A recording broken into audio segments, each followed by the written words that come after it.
Programme signed.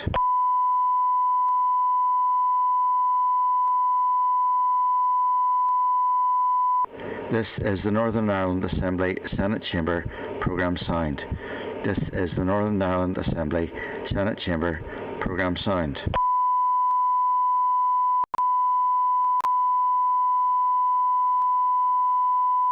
This is the Northern Ireland Assembly Senate Chamber Programme signed.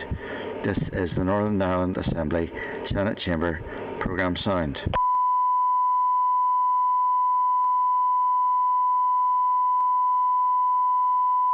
This is the Northern Ireland Assembly Senate Chamber Programme signed. This is the Northern Ireland Assembly Senate Chamber Programme signed.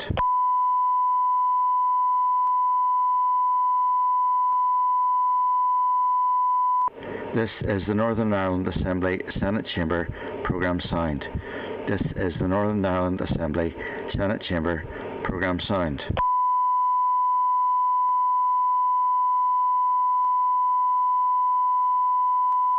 This is the Northern Ireland Assembly Senate Chamber Programme signed. This is the Northern Ireland Assembly Senate Chamber Programme signed.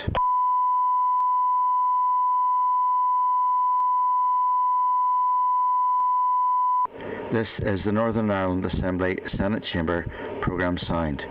This is the Northern Ireland Assembly Senate Chamber Programme signed.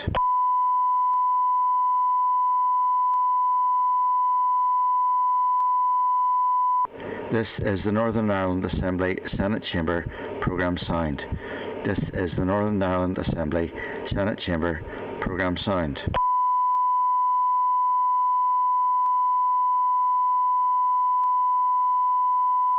This is the Northern Ireland Assembly Senate Chamber Programme signed. This is the Northern Ireland Assembly Senate Chamber Programme signed.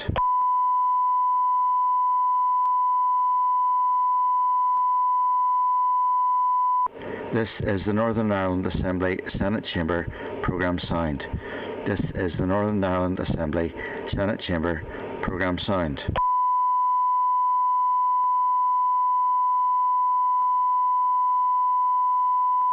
This is the Northern Ireland Assembly Senate Chamber Programme signed.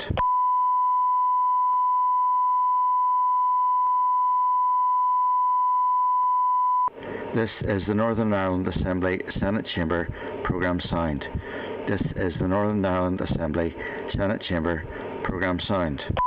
This is the Northern Ireland Assembly Senate Chamber Programme signed. This is the Northern Ireland Assembly Senate Chamber Programme signed.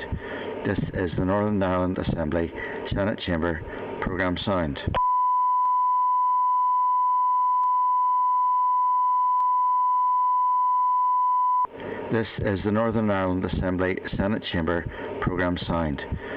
This is the Northern Ireland Assembly Senate Chamber Programme signed. This is the Northern Ireland Assembly Senate Chamber Programme signed. This is the Northern Ireland Assembly Senate Chamber Programme signed. This is the Northern Ireland Assembly Senate Chamber Programme signed.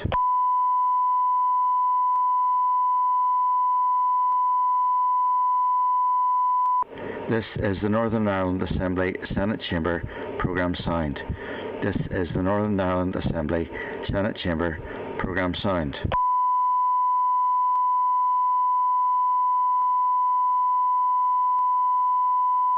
This is the Northern Ireland Assembly Senate Chamber Programme signed. This is the Northern Ireland Assembly Senate Chamber Programme signed.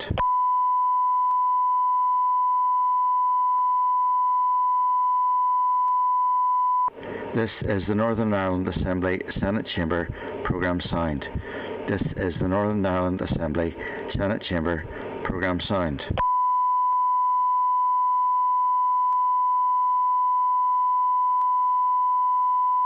This is the Northern Ireland Assembly Senate Chamber Programme signed.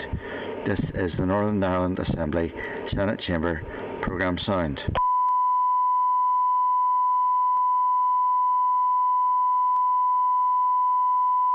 This is the Northern Ireland Assembly Senate Chamber programme signed. This is the Northern Ireland Assembly Senate Chamber programme signed.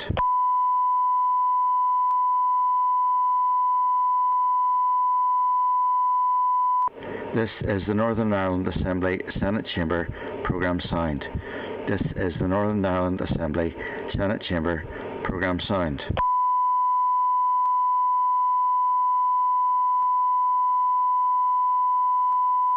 This is the Northern Ireland Assembly Senate Chamber programme signed. This is the Northern Ireland Assembly Senate Chamber programme signed.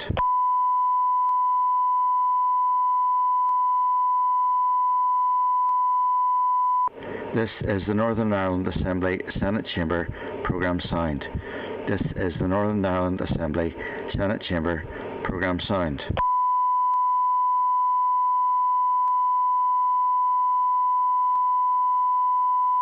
This is the Northern Ireland Assembly Senate Chamber programme signed. This is the Northern Ireland Assembly Senate Chamber programme signed.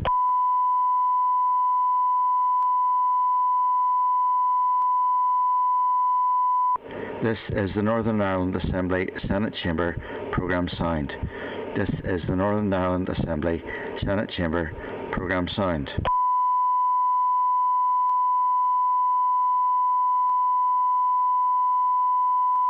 This is the Northern Ireland Assembly Senate Chamber programme signed. This is the Northern Ireland Assembly Senate Chamber programme signed.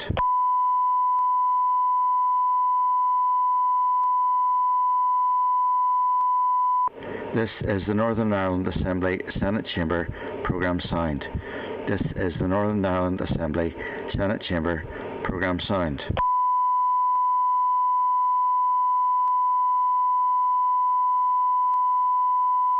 This is the Northern Ireland Assembly Senate Chamber programme signed. This is the Northern Ireland Assembly Senate Chamber programme signed.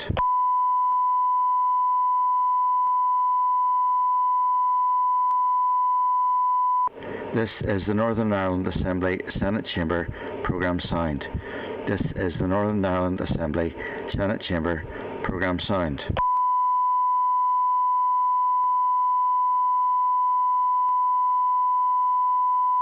This is the Northern Ireland Assembly Senate Chamber programme signed. This is the Northern Ireland Assembly Senate Chamber programme signed.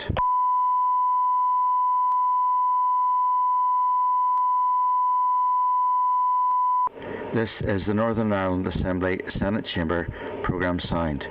This is the Northern Ireland Assembly Senate Chamber programme signed.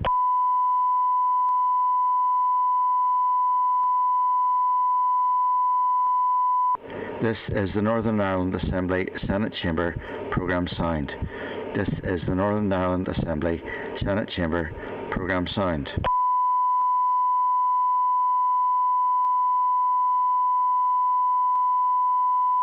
This is the Northern Ireland Assembly Senate Chamber programme signed.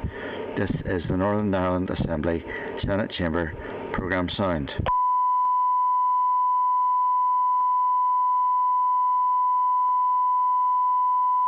This is the Northern Ireland Assembly Senate Chamber programme signed. This is the Northern Ireland Assembly Senate Chamber programme signed.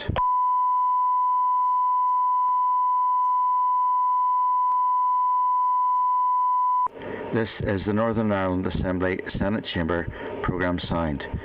This is the Northern Ireland Assembly Senate Chamber programme signed.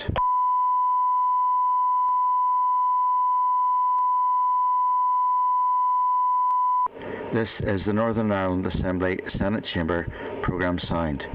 This is the Northern Ireland Assembly Senate Chamber programme signed.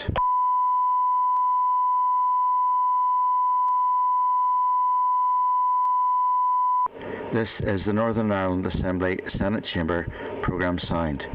This is the Northern Ireland Assembly Senate Chamber programme signed.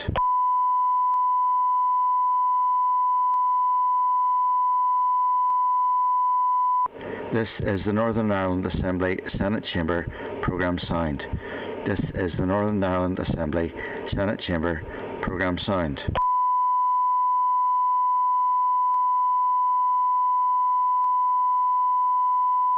This is the Northern Ireland Assembly Senate Chamber programme signed. This is the Northern Ireland Assembly Senate Chamber programme signed.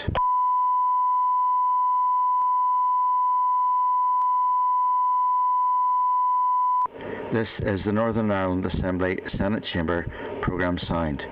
This is the Northern Ireland Assembly Senate Chamber programme signed.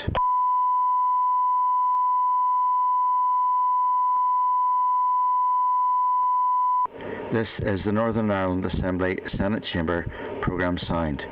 This is the Northern Ireland Assembly Senate Chamber programme signed.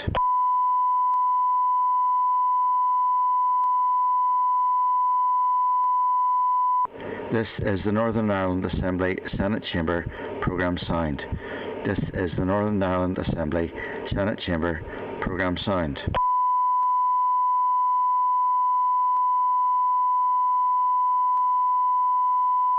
This is the Northern Ireland Assembly Senate Chamber programme signed. This is the Northern Ireland Assembly Senate Chamber programme signed.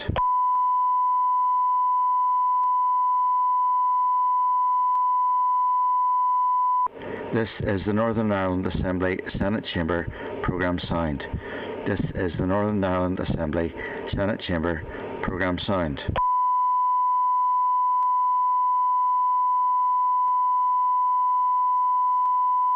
This is the Northern Ireland Assembly Senate Chamber programme signed.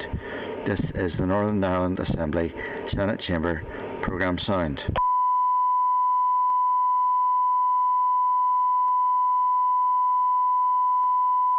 This is the Northern Ireland Assembly Senate Chamber programme signed. This is the Northern Ireland Assembly Senate Chamber programme signed.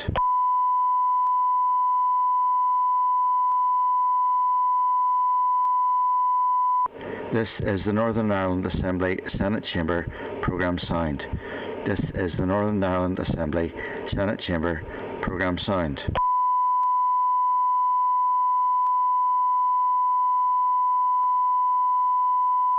This is the Northern Ireland Assembly Senate Chamber programme signed.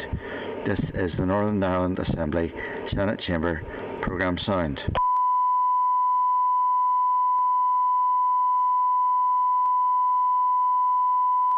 This is the Northern Ireland Assembly Senate Chamber programme signed.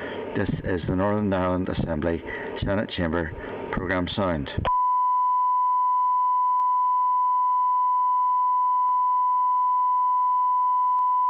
This is the Northern Ireland Assembly Senate Chamber programme signed. This is the Northern Ireland Assembly Senate Chamber programme signed.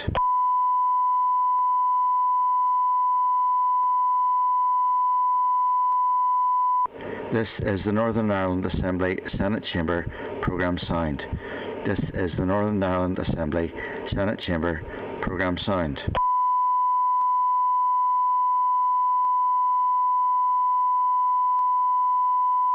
This is the Northern Ireland Assembly Senate Chamber programme signed. This is the Northern Ireland Assembly Senate Chamber programme signed.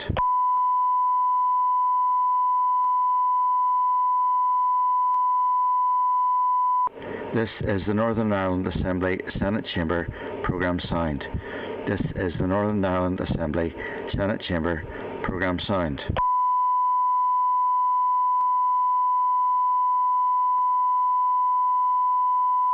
This is the Northern Ireland Assembly Senate Chamber programme signed. This is the Northern Ireland Assembly Senate Chamber programme signed.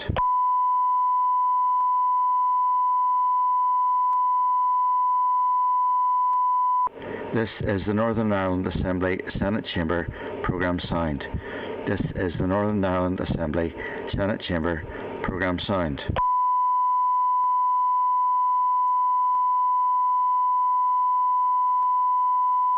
This is the Northern Ireland Assembly Senate Chamber programme signed. This is the Northern Ireland Assembly Senate Chamber programme signed.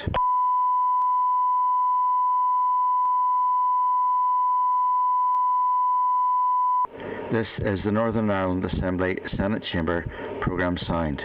This is the Northern Ireland Assembly Senate Chamber programme signed.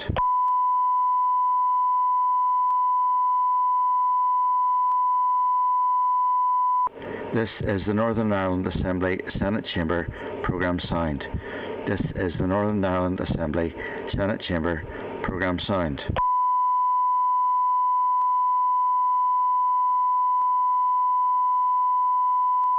This is the Northern Ireland Assembly Senate Chamber programme signed. This is the Northern Ireland Assembly Senate Chamber programme signed.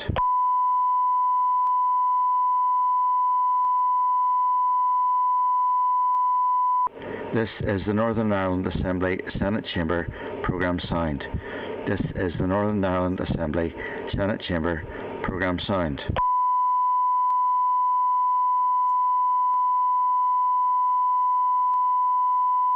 This is the Northern Ireland Assembly Senate Chamber programme signed. This is the Northern Ireland Assembly Senate Chamber programme signed.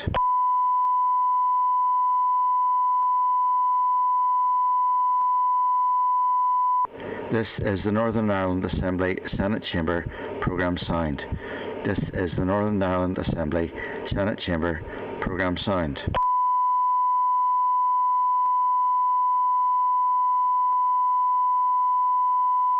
This is the Northern Ireland Assembly Senate Chamber programme signed.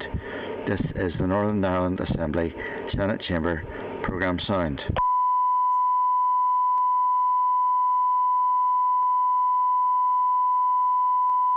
This is the Northern Ireland Assembly Senate Chamber programme signed.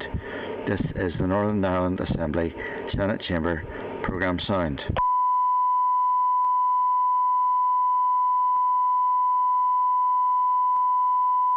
This is the Northern Ireland Assembly Senate Chamber programme signed. This is the Northern Ireland Assembly Senate Chamber programme signed.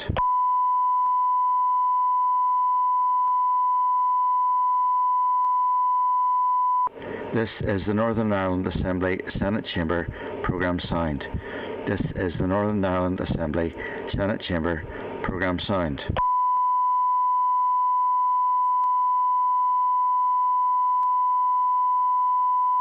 This is the Northern Ireland Assembly Senate Chamber programme signed. This is the Northern Ireland Assembly Senate Chamber programme signed.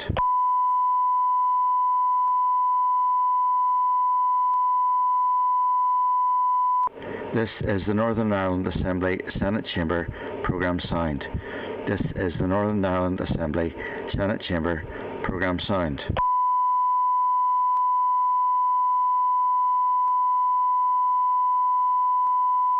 This is the Northern Ireland Assembly Senate Chamber programme signed. This is the Northern Ireland Assembly Senate Chamber programme signed.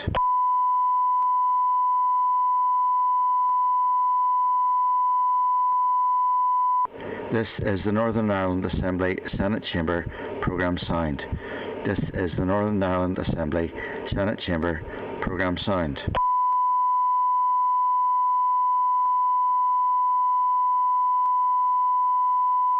This is the Northern Ireland Assembly Senate Chamber programme signed. This is the Northern Ireland Assembly Senate Chamber programme signed.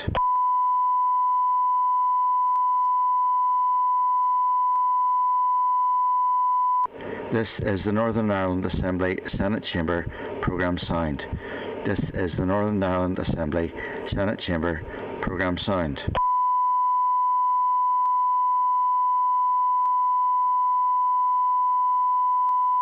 This is the Northern Ireland Assembly Senate Chamber programme signed. This is the Northern Ireland Assembly Senate Chamber programme signed.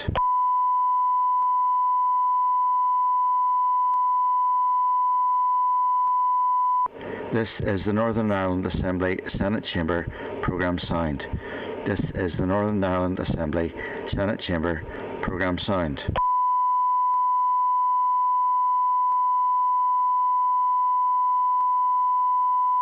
This is the Northern Ireland Assembly Senate Chamber programme signed. This is the Northern Ireland Assembly Senate Chamber programme signed.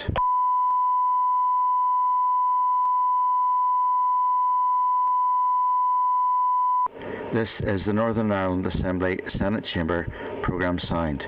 This is the Northern Ireland Assembly Senate Chamber programme signed.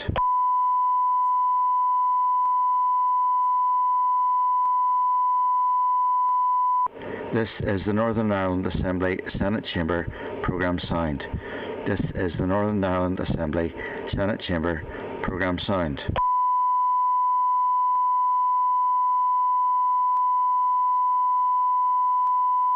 This is the Northern Ireland Assembly Senate Chamber programme sound.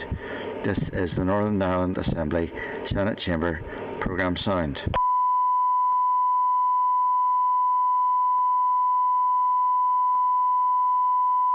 This is the Northern Ireland Assembly Senate Chamber programme sound.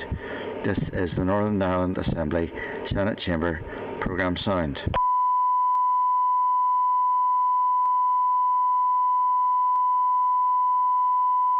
This is the Northern Ireland Assembly Senate Chamber programme sound. This is the Northern Ireland Assembly Senate Chamber programme sound.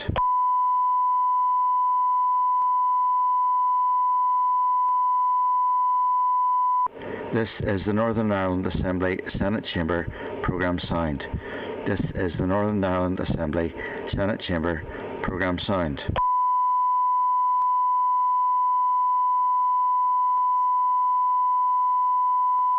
This is the Northern Ireland Assembly Senate Chamber programme sound. This is the Northern Ireland Assembly Senate Chamber programme sound.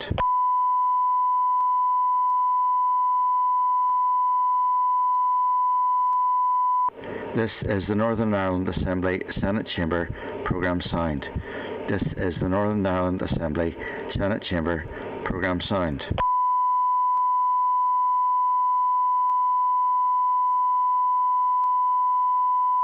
This is the Northern Ireland Assembly Senate Chamber programme sound. This is the Northern Ireland Assembly Senate Chamber programme sound.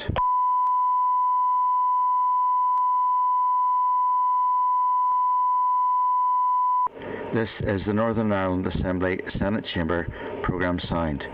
This is the Northern Ireland Assembly Senate Chamber programme sound.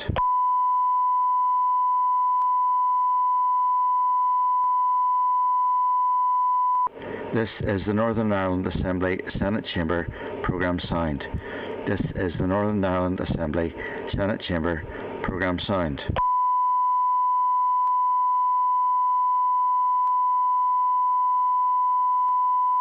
This is the Northern Ireland Assembly Senate Chamber programme sound. This is the Northern Ireland Assembly Senate Chamber programme sound.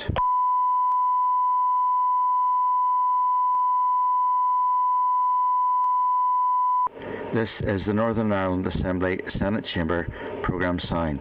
This is the Northern Ireland Assembly Senate Chamber programme sound.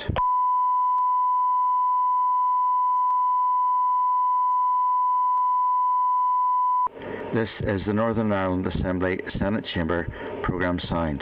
This is the Northern Ireland Assembly Senate Chamber programme sound.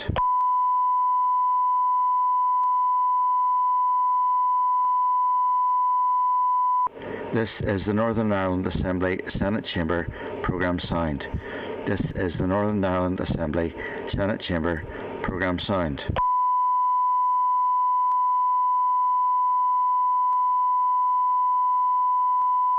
This is the Northern Ireland Assembly Senate Chamber programme sound. This is the Northern Ireland Assembly Senate Chamber programme sound.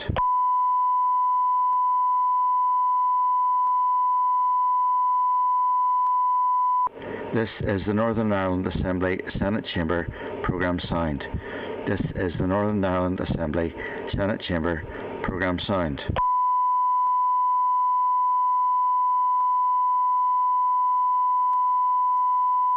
This is the Northern Ireland Assembly Senate Chamber programme sound. This is the Northern Ireland Assembly Senate Chamber programme sound.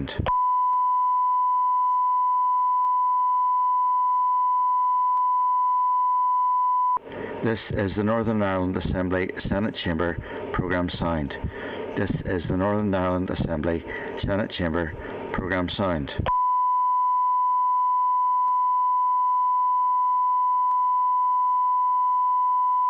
This is the Northern Ireland Assembly Senate Chamber programme sound. This is the Northern Ireland Assembly Senate Chamber programme sound.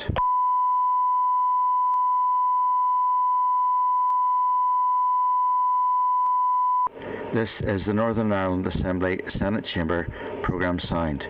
This is the Northern Ireland Assembly Senate Chamber programme sound.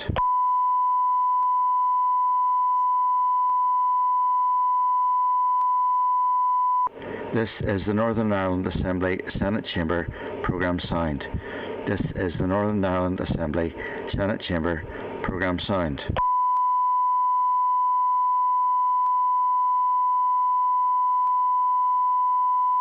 This is the Northern Ireland Assembly Senate Chamber programme sound. This is the Northern Ireland Assembly Senate Chamber programme sound.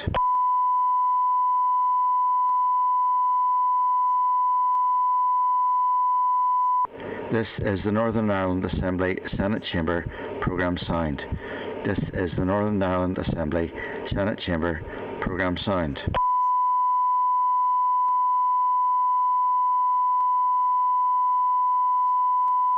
This is the Northern Ireland Assembly Senate Chamber programme sound. This is the Northern Ireland Assembly Senate Chamber programme sound.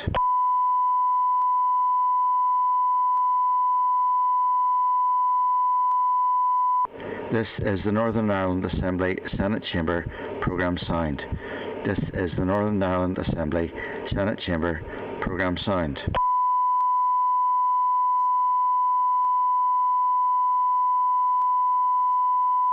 This is the Northern Ireland Assembly Senate Chamber programme sound. This is the Northern Ireland Assembly Senate Chamber programme sound.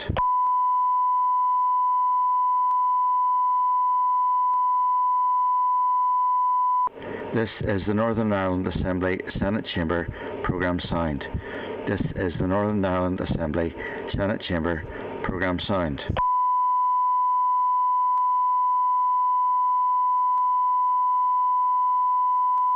This is the Northern Ireland Assembly Senate Chamber programme sound. This is the Northern Ireland Assembly Senate Chamber programme sound.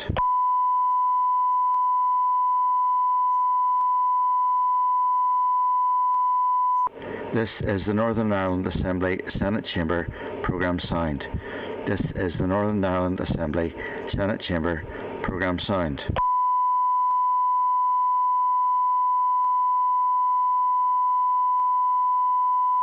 This is the Northern Ireland Assembly Senate Chamber programme sound.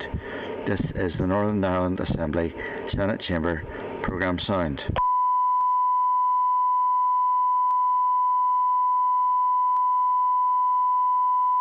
This is the Northern Ireland Assembly Senate Chamber programme sound. This is the Northern Ireland Assembly Senate Chamber programme sound.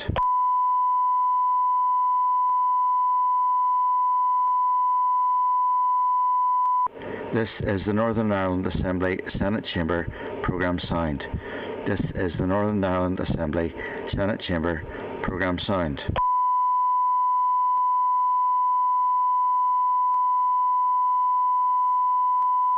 This is the Northern Ireland Assembly Senate Chamber programme sound. This is the Northern Ireland Assembly Senate Chamber programme sound.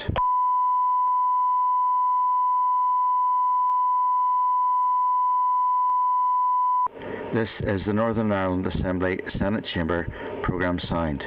This is the Northern Ireland Assembly Senate Chamber programme sound.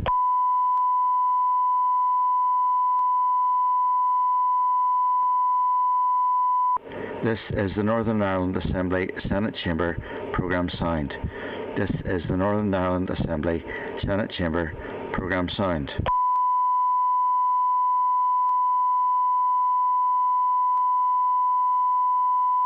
This is the Northern Ireland Assembly Senate Chamber programme sound.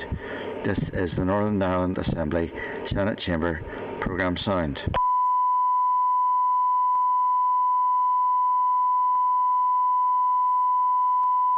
This is the Northern Ireland Assembly Senate Chamber programme sound. This is the Northern Ireland Assembly Senate Chamber programme sound.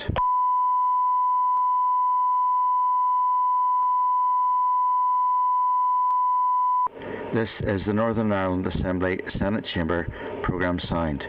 This is the Northern Ireland Assembly Senate Chamber programme sound.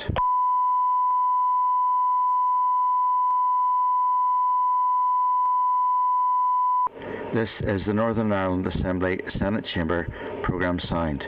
This is the Northern Ireland Assembly Senate Chamber programme signed.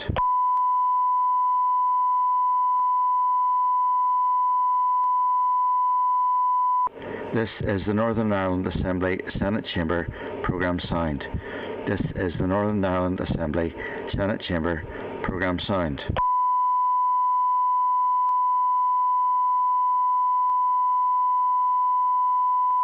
This is the Northern Ireland Assembly Senate Chamber programme signed. This is the Northern Ireland Assembly Senate Chamber programme signed.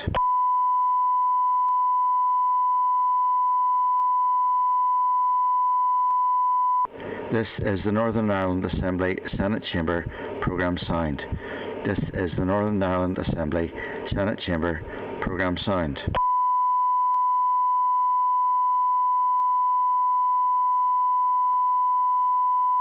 This is the Northern Ireland Assembly Senate Chamber programme signed. This is the Northern Ireland Assembly Senate Chamber programme signed.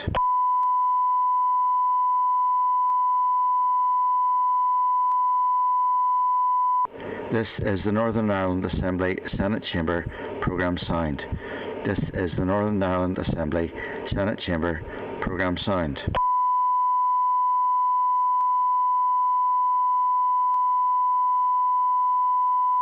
This is the Northern Ireland Assembly Senate Chamber programme signed.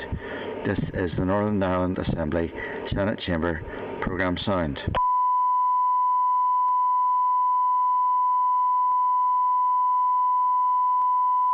This is the Northern Ireland Assembly Senate Chamber programme signed. This is the Northern Ireland Assembly Senate Chamber programme signed.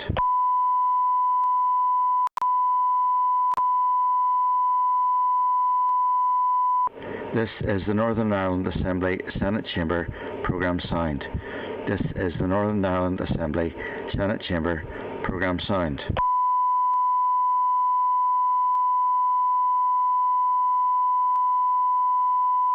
This is the Northern Ireland Assembly Senate Chamber programme signed. This is the Northern Ireland Assembly Senate Chamber programme signed.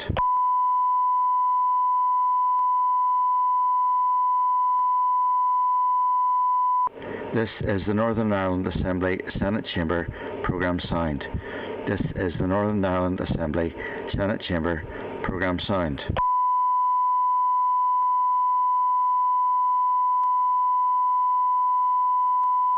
This is the Northern Ireland Assembly Senate Chamber programme signed. This is the Northern Ireland Assembly Senate Chamber programme signed.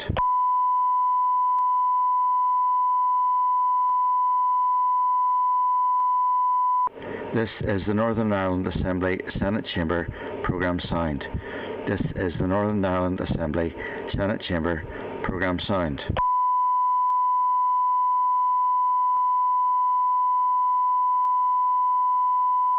This is the Northern Ireland Assembly Senate Chamber programme signed. This is the Northern Ireland Assembly Senate Chamber programme signed.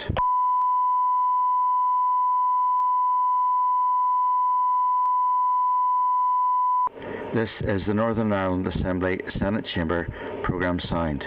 This is the Northern Ireland Assembly Senate Chamber programme signed.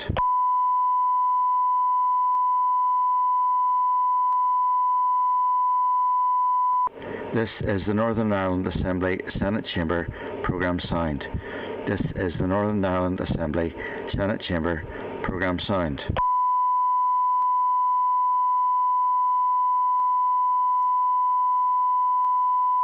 This is the Northern Ireland Assembly Senate Chamber programme signed. This is the Northern Ireland Assembly Senate Chamber programme signed.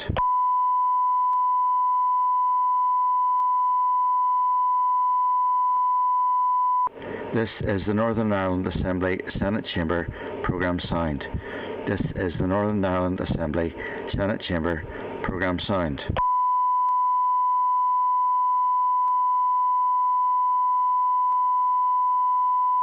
This is the Northern Ireland Assembly Senate Chamber programme signed. This is the Northern Ireland Assembly Senate Chamber programme signed.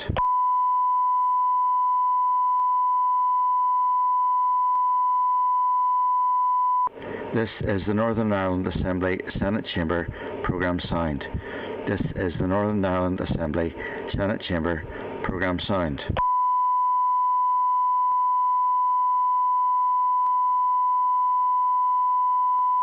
This is the Northern Ireland Assembly Senate Chamber programme signed. This is the Northern Ireland Assembly Senate Chamber programme signed.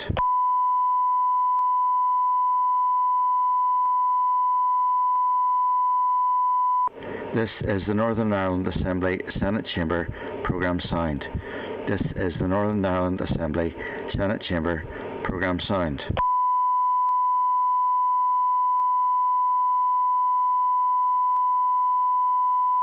This is the Northern Ireland Assembly Senate Chamber programme signed. This is the Northern Ireland Assembly Senate Chamber programme signed.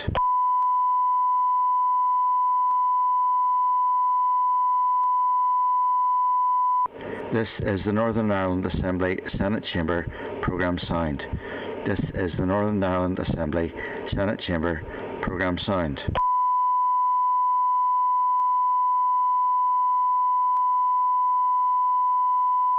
This is the Northern Ireland Assembly Senate Chamber programme signed. This is the Northern Ireland Assembly Senate Chamber programme signed.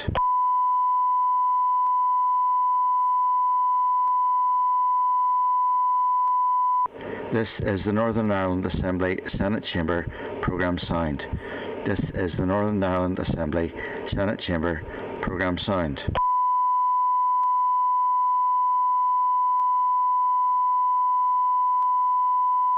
This is the Northern Ireland Assembly Senate Chamber programme signed.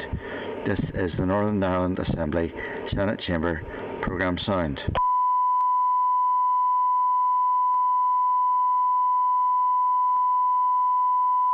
This is the Northern Ireland Assembly Senate Chamber programme signed.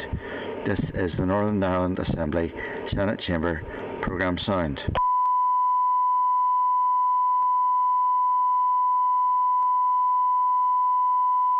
This is the Northern Ireland Assembly Senate Chamber programme signed. This is the Northern Ireland Assembly Senate Chamber programme signed.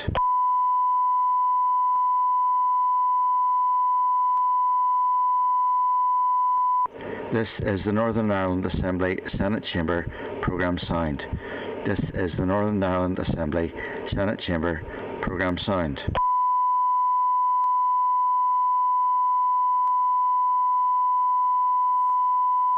This is the Northern Ireland Assembly Senate Chamber programme signed. This is the Northern Ireland Assembly Senate Chamber programme signed.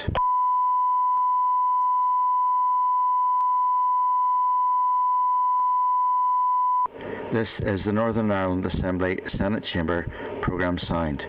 This is the Northern Ireland Assembly Senate Chamber programme signed.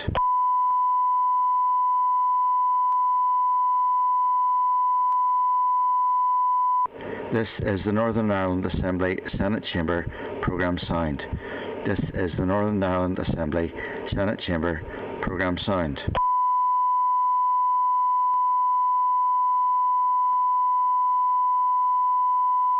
This is the Northern Ireland Assembly Senate Chamber programme signed. This is the Northern Ireland Assembly Senate Chamber programme signed.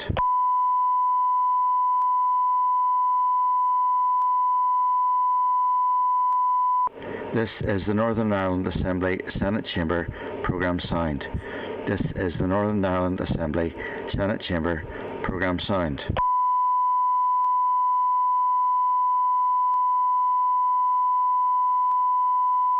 This is the Northern Ireland Assembly Senate Chamber programme signed. This is the Northern Ireland Assembly Senate Chamber programme signed.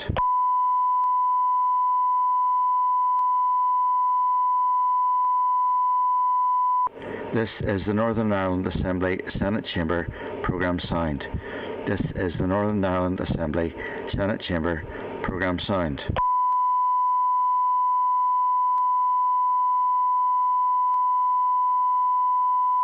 This is the Northern Ireland Assembly Senate Chamber programme signed. This is the Northern Ireland Assembly Senate Chamber programme signed.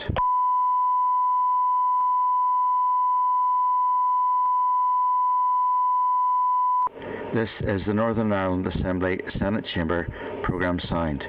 This is the Northern Ireland Assembly Senate Chamber programme signed.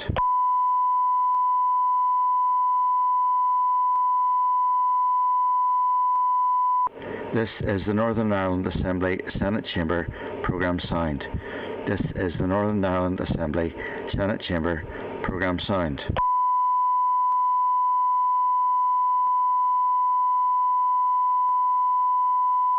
This is the Northern Ireland Assembly Senate Chamber programme signed.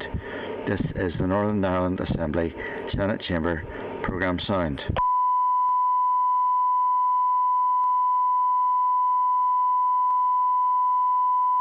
This is the Northern Ireland Assembly Senate Chamber programme signed.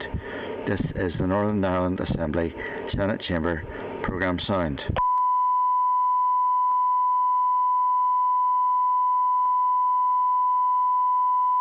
This is the Northern Ireland Assembly Senate Chamber programme signed.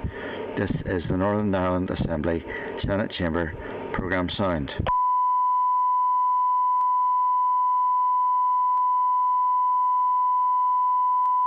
This is the Northern Ireland Assembly Senate Chamber programme signed. This is the Northern Ireland Assembly Senate Chamber programme signed.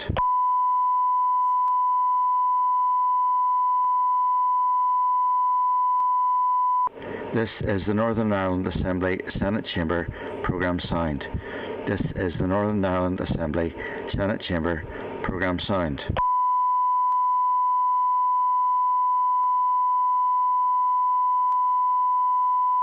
This is the Northern Ireland Assembly Senate Chamber programme signed. This is the Northern Ireland Assembly Senate Chamber programme signed.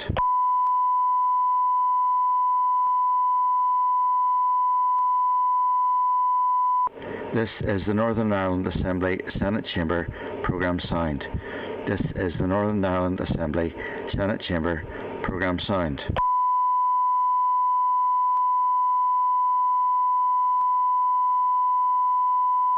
This is the Northern Ireland Assembly Senate Chamber programme signed.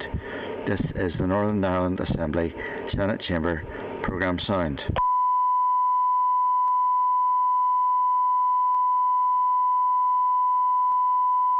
This is the Northern Ireland Assembly Senate Chamber programme signed.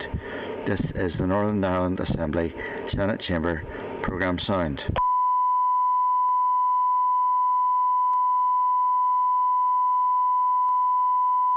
This is the Northern Ireland Assembly Senate Chamber programme signed. This is the Northern Ireland Assembly Senate Chamber programme signed.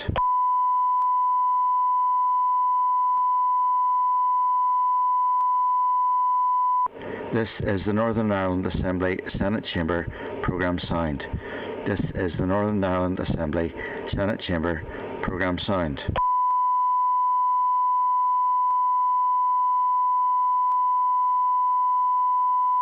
This is the Northern Ireland Assembly Senate Chamber programme signed.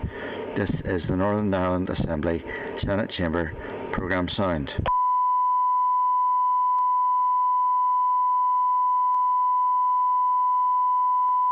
This is the Northern Ireland Assembly Senate Chamber programme signed. This is the Northern Ireland Assembly Senate Chamber programme signed.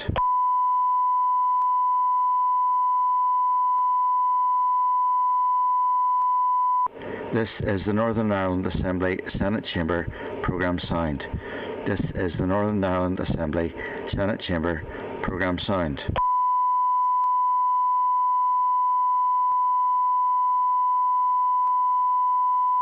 This is the Northern Ireland Assembly Senate Chamber programme signed. This is the Northern Ireland Assembly Senate Chamber programme signed.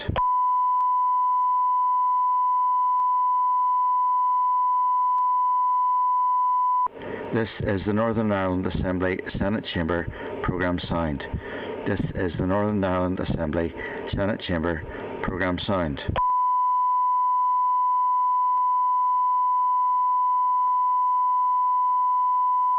This is the Northern Ireland Assembly Senate Chamber programme signed. This is the Northern Ireland Assembly Senate Chamber programme signed.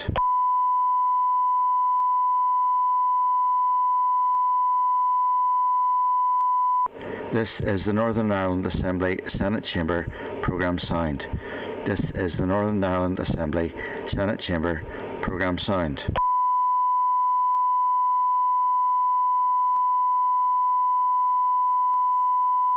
This is the Northern Ireland Assembly Senate Chamber programme sound. This is the Northern Ireland Assembly Senate Chamber programme sound.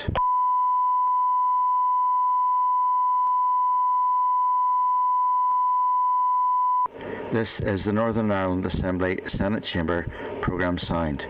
This is the Northern Ireland Assembly Senate Chamber programme sound.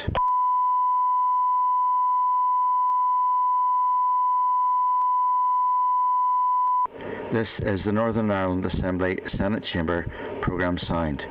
This is the Northern Ireland Assembly Senate Chamber programme sound. This is the Northern Ireland Assembly Senate Chamber programme sound.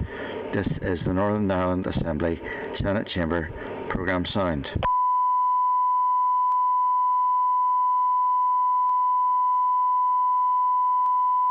This is the Northern Ireland Assembly Senate Chamber programme sound.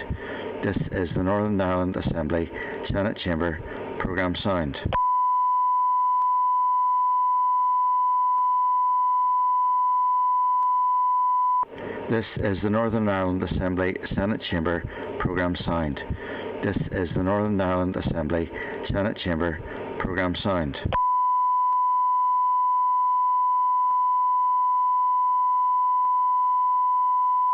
This is the Northern Ireland Assembly Senate Chamber programme sound.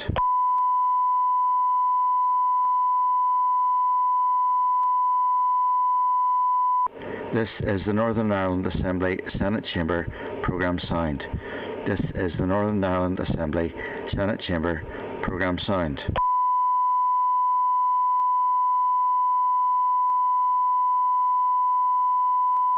This is the Northern Ireland Assembly Senate Chamber programme sound. This is the Northern Ireland Assembly Senate Chamber programme sound.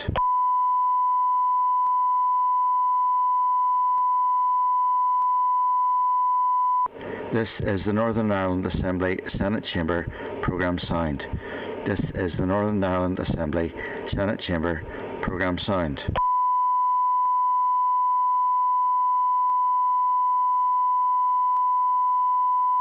This is the Northern Ireland Assembly Senate Chamber programme sound. This is the Northern Ireland Assembly Senate Chamber programme sound. This is the Northern Ireland Assembly Senate Chamber programme sound. This is the Northern Ireland Assembly Senate Chamber programme sound. This is the Northern Ireland Assembly Senate Chamber programme sound.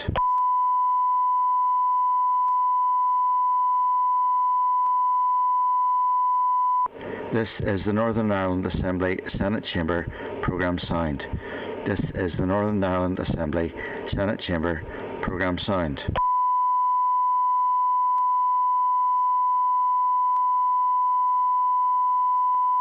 This is the Northern Ireland Assembly Senate Chamber programme sound. This is the Northern Ireland Assembly Senate Chamber programme sound.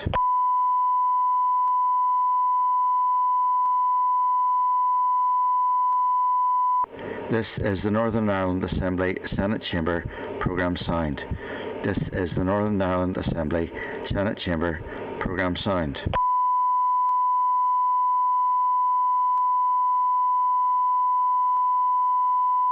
This is the Northern Ireland Assembly Senate Chamber programme sound. This is the Northern Ireland Assembly Senate Chamber programme sound.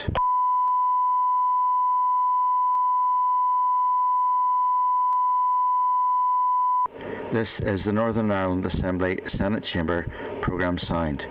This is the Northern Ireland Assembly Senate Chamber programme sound.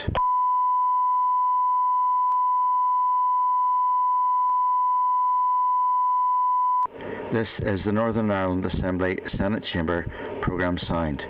This is the Northern Ireland Assembly Senate Chamber programme sound.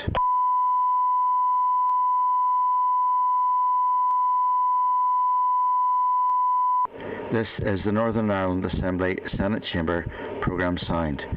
This is the Northern Ireland Assembly Senate Chamber programme signed.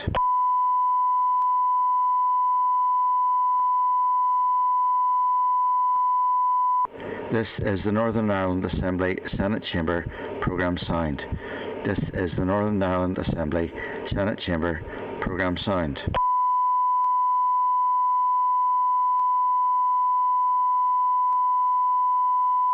This is the Northern Ireland Assembly Senate Chamber programme signed. This is the Northern Ireland Assembly Senate Chamber programme signed.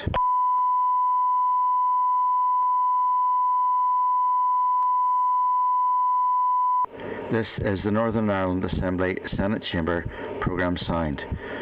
This is the Northern Ireland Assembly Senate Chamber programme signed. This is the Northern Ireland Assembly Senate Chamber programme signed.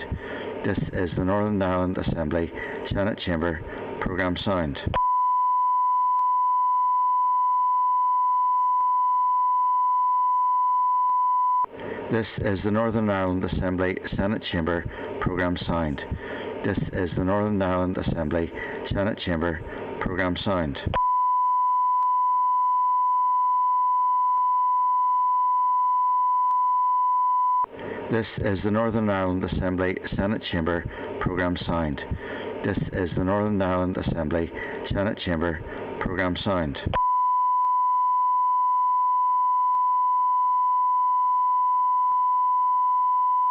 This is the Northern Ireland Assembly Senate Chamber programme signed.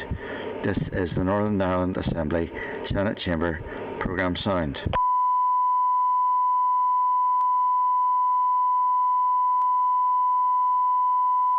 This is the Northern Ireland Assembly Senate Chamber programme signed. This is the Northern Ireland Assembly Senate Chamber programme signed.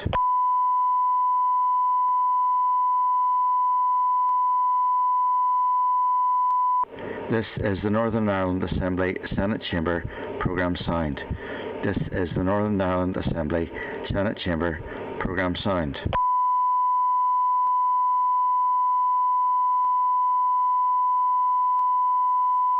This is the Northern Ireland Assembly Senate Chamber programme signed. This is the Northern Ireland Assembly Senate Chamber programme signed.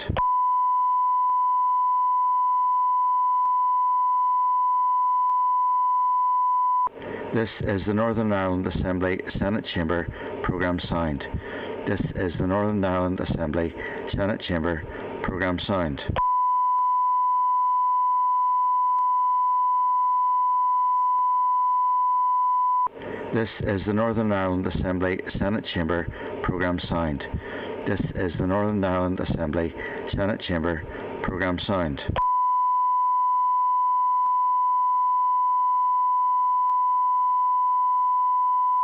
This is the Northern Ireland Assembly Senate Chamber programme signed. This is the Northern Ireland Assembly Senate Chamber programme signed. This is the Northern Ireland Assembly Senate Chamber programme signed.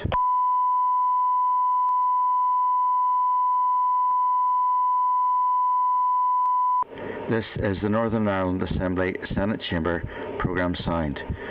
This is the Northern Ireland Assembly Senate Chamber programme signed. This is the Northern Ireland Assembly Senate Chamber programme signed. This is the Northern Ireland Assembly Senate Chamber programme signed.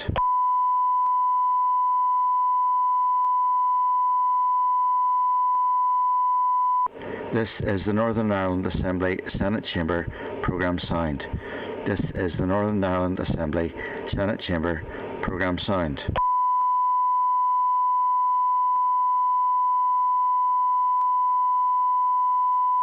This is the Northern Ireland Assembly Senate Chamber programme signed. This is the Northern Ireland Assembly Senate Chamber programme signed.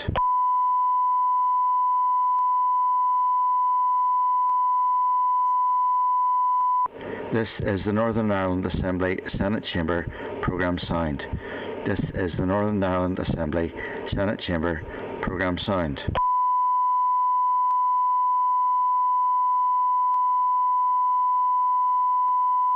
This is the Northern Ireland Assembly Senate Chamber programme signed. This is the Northern Ireland Assembly Senate Chamber programme signed.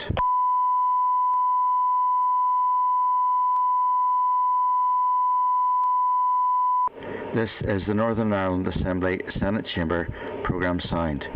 This is the Northern Ireland Assembly Senate Chamber programme signed.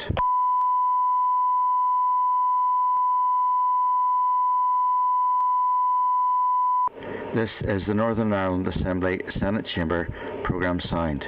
This is the Northern Ireland Assembly Senate Chamber programme signed.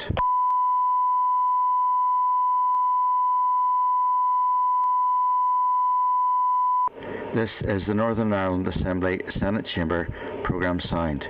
This is the Northern Ireland Assembly Senate Chamber programme signed.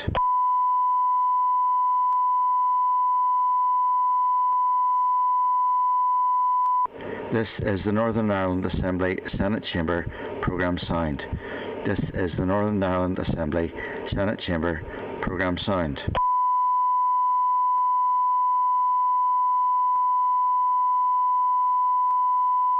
This is the Northern Ireland Assembly Senate Chamber programme signed.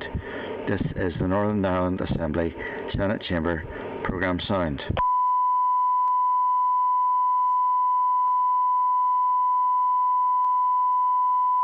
This is the Northern Ireland Assembly Senate Chamber programme signed. This is the Northern Ireland Assembly Senate Chamber programme signed.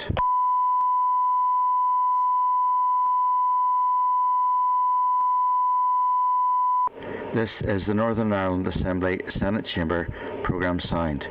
This is the Northern Ireland Assembly Senate Chamber programme signed.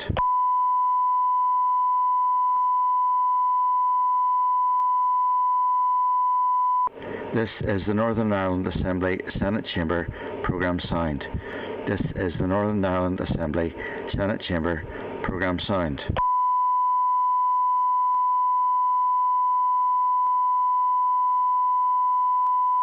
This is the Northern Ireland Assembly Senate Chamber programme signed. This is the Northern Ireland Assembly Senate Chamber programme signed.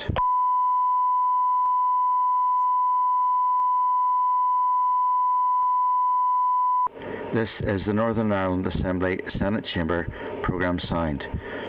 This is the Northern Ireland Assembly Senate Chamber programme signed.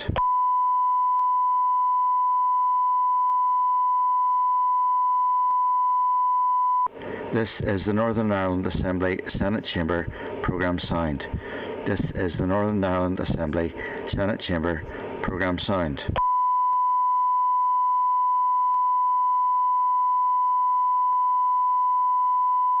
This is the Northern Ireland Assembly Senate Chamber programme signed.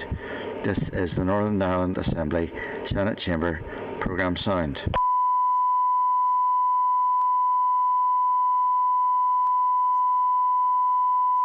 This is the Northern Ireland Assembly Senate Chamber programme signed. This is the Northern Ireland Assembly Senate Chamber programme signed.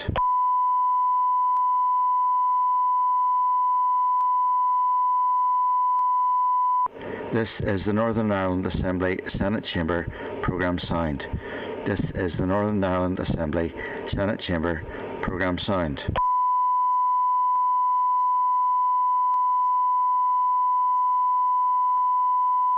This is the Northern Ireland Assembly Senate Chamber programme signed. This is the Northern Ireland Assembly Senate Chamber programme signed.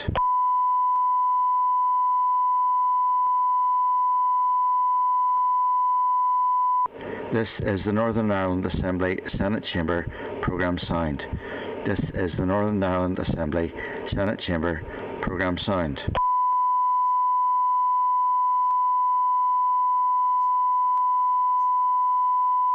This is the Northern Ireland Assembly Senate Chamber programme signed. This is the Northern Ireland Assembly Senate Chamber programme signed.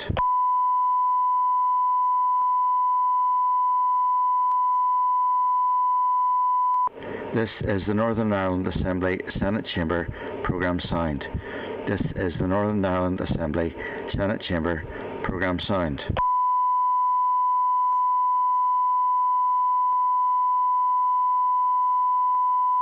This is the Northern Ireland Assembly Senate Chamber Programme Sound.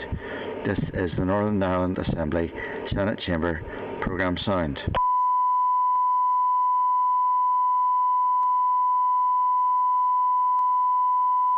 This is the Northern Ireland Assembly Senate Chamber Programme Sound. This is the Northern Ireland Assembly Senate Chamber Programme Sound.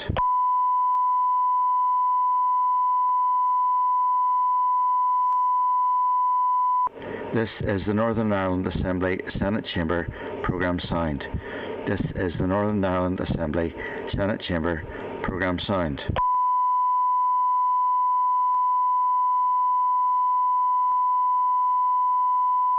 This is the Northern Ireland Assembly Senate Chamber Programme Sound. This is the Northern Ireland Assembly Senate Chamber Programme Sound.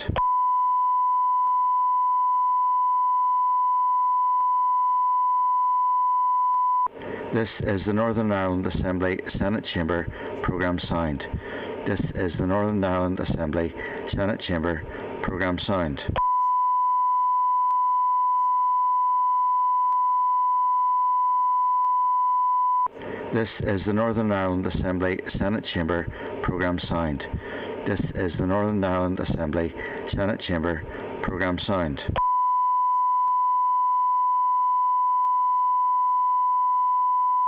Sound.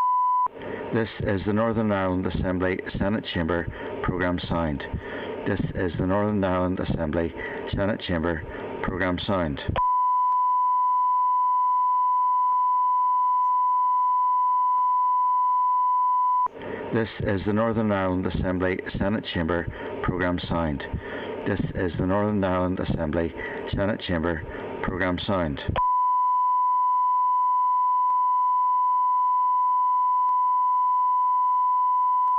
This is the Northern Ireland Assembly Senate Chamber Programme Sound. This is the Northern Ireland Assembly Senate Chamber Programme Sound. This is the Northern Ireland Assembly Senate Chamber Programme Sound. This is the Northern Ireland Assembly Senate Chamber Programme Sound.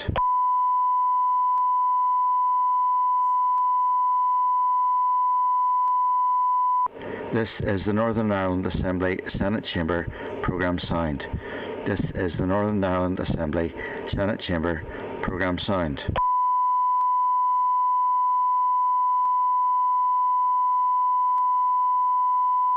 This is the Northern Ireland Assembly Senate Chamber Programme Sound. This is the Northern Ireland Assembly Senate Chamber Programme Sound.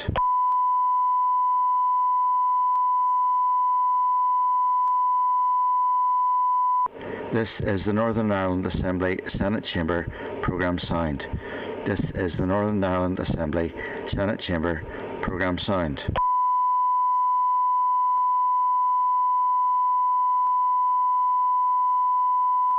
This is the Northern Ireland Assembly Senate Chamber Programme Sound.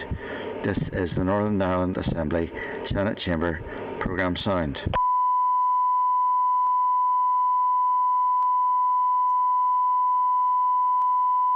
This is the Northern Ireland Assembly Senate Chamber Programme Sound.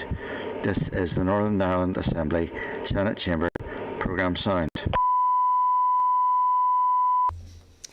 Okay, members, we're now going into public session, and just welcome members to the meeting, and also remind them in relation to the use of mobile devices. As long as they're in the airplane mode, all devices are muted. This also includes members' tablet devices. They can connect to the Assembly Wi-Fi. We are obliged to declare any financial or other relevant interests which may reasonably be thought by others to influence our approach to the matters under consideration. Any members who have interest to declare in relation to today's business should do so now or when the particular matter arises in the meeting. Can I have agreement of the members for the oral evidence sessions on the Justice, Sexual Offences and Trafficking Victims Bill to be reported by Hanson? Agreed? Thank you. Item 2 are apologies. We have an apology from Emma Rogan and also from Robin Newton, and just to advise, and Sinead Ennis as well, and just to advise that Rachel and myself are here, and that Emma and Sinead have delegated their votes to Gemma in accordance with Standing Order 1156. That brings us to item agenda 3, the draft minutes of the meeting held on the 11th of November. That's at pages 9 to 20 of the table pack of the draft for the draft minutes of the meeting on the 11th, which were also emailed to members yesterday. Are we content with the minutes as a true reflection to the proceedings of the meeting of the 11th of November? Content? Great. Thank you. That brings us then to matters arising, and just a few issues. One, the Protection from Stalking Bill draft amendments. Just want to place on record the outcome of the committee's discussion in closed session on possible amendments to the Protection from Stalking Bill. The Bill Clerk will provide the final text of the amendments to provide for data collection, mandatory training, and to place a requirement in the Department to report on the operating of the offence, including specifically online and offline offences, and stalking protection orders and interim stalking protection orders, which are being prepared as a contingency in the event that the text of the Department's amendments are not available before the committee completes its consideration of the Protection from Stalking Bill. Bill Clerk will also provide the final text for an amendment to the bill on the obligation already provided for in clause 17 to issue guidance about the exercise of the Chief Constable's functions in relation to the stalking protection orders or the interim stalking protection orders, so that it also covers the stalking offence, similar to the requirement relating to the guidance provided for the Domestic Abuse and Civil Proceedings Act. And that will be for our consideration at the meeting on the 25th of November. Item 2, Bernardo's report, not a world away. During the evidence session with Bernardo's and SPCC on the Justice Bill, reference was made to the Bernardo's report, not a world away, on the sexual exploitation of children and young people in Northern Ireland, and the committee agreed that a copy of the report should be circulated to all committee members. The report can be found at pages 38 to 151 of the meeting pack and will also be included in the electronic bill folder. Item 3, the forensic science capital pressure, and that's a response from the department, and they have advised, the department has advised that it was identified after the committee's recent oral briefing on the department's October monitoring round. The department's response indicates that the pressure relates to project team staff salaries, Central Procurement Directorate fees and architect fees from August 2021 to March 2022 for the new accommodations project for the forensic science at Northern Ireland, and the relevant correspondence is at page 152 to 153 of the meeting pack, and it's just for members to note unless there's any other query or question there is in relation to that, other than I have, about why Central Procurement Directorate continues to apply fees to other government agencies, but maybe that's a question for the Minister of Finance. It was a bugbear when I was there, and it's still there. So, but we'll just let it be. I suspect they work on a cost recovery basis. They do. Yeah. That's exactly that happens so across. Right. It does. It just keeps moving money around the system. Okay. Item 4, the legislative consent motion for the Police Crime Sentencing and Courts Bill. You'll find the relevant papers at pages 154 to 160. We had asked the department for clarification on the rationale for the decision by the executive not to include the provision on the extraction of data from mobile devices in the legislative consent motion. The committee has also asked for an assurance that the comments by the Northern Ireland Human Rights Commission on the draft code of practice relating to this provision were conveyed to the Home Office, and for details and other stakeholders that it had consulted on the draft code. The department has responded indicating that the Human Rights Commission's advice on the draft code of practice has been copied to the Right Honourable Kit Malthouse MP, Minister of State for Crime and Policing in the Home Office. The department has also provided details of concerns identified by the Attorney General for Northern Ireland regarding access to devices used by adults without the relevant capacity, and the Attorney General's view that the adult's best interest should be the determining factor rather than taken into account So the Attorney-General's concerns have also been conveyed to Kit Malthouse MP, along with suggestions as to how this could be better reflected in the Code of Practice. The Department states that a further iteration of the draft of the Code of Practice is under consideration by the Human Rights Commission and the Attorney-General. The Department has also advised that the Executive has agreed not to extend these provisions to Northern Ireland on the basis that the Minister of Justice may bring the issue back to the Executive when the Code of Practice has been drafted and consulted on. The Minister is also exploring whether the provisions can be included in the bill but not commenced until any outstanding issues of the Code have been resolved. And just for members to note, which I think is a fairly comprehensive response to a number of issues that we've raised. Thank you. The debate on the legislative consent motion for the Police and Crime Sentencing and Courts Bill is scheduled for Tuesday next week, the 23rd. So just to let you all know that next week's a busy 2 days for us in the House. Also, let committee members know that the Minister is bringing a statement on Monday in relation to Charlotte's Law, just to let members aware, and we will provide, the report is going to be provided to members from the previous committee. No, what we have is the committee's due to consider a briefing paper on the schedule for the meeting next Thursday, but we've already received it, so we'll circulate that to members tomorrow. And obviously, as soon as the oral statement's available, we'll circulate that as well, but at least it might give some background. It will be in the pack as well, but we'll circulate it tomorrow to members. Okay. Thank you. And then item 5, the Committee Forward Work Programme. Last week's meeting, the committee agreed to schedule a number of work items requested by the Department. An updated Committee Forward Work Programme reflecting the work and the items agreed at last week's meeting is at pages 22 to 26.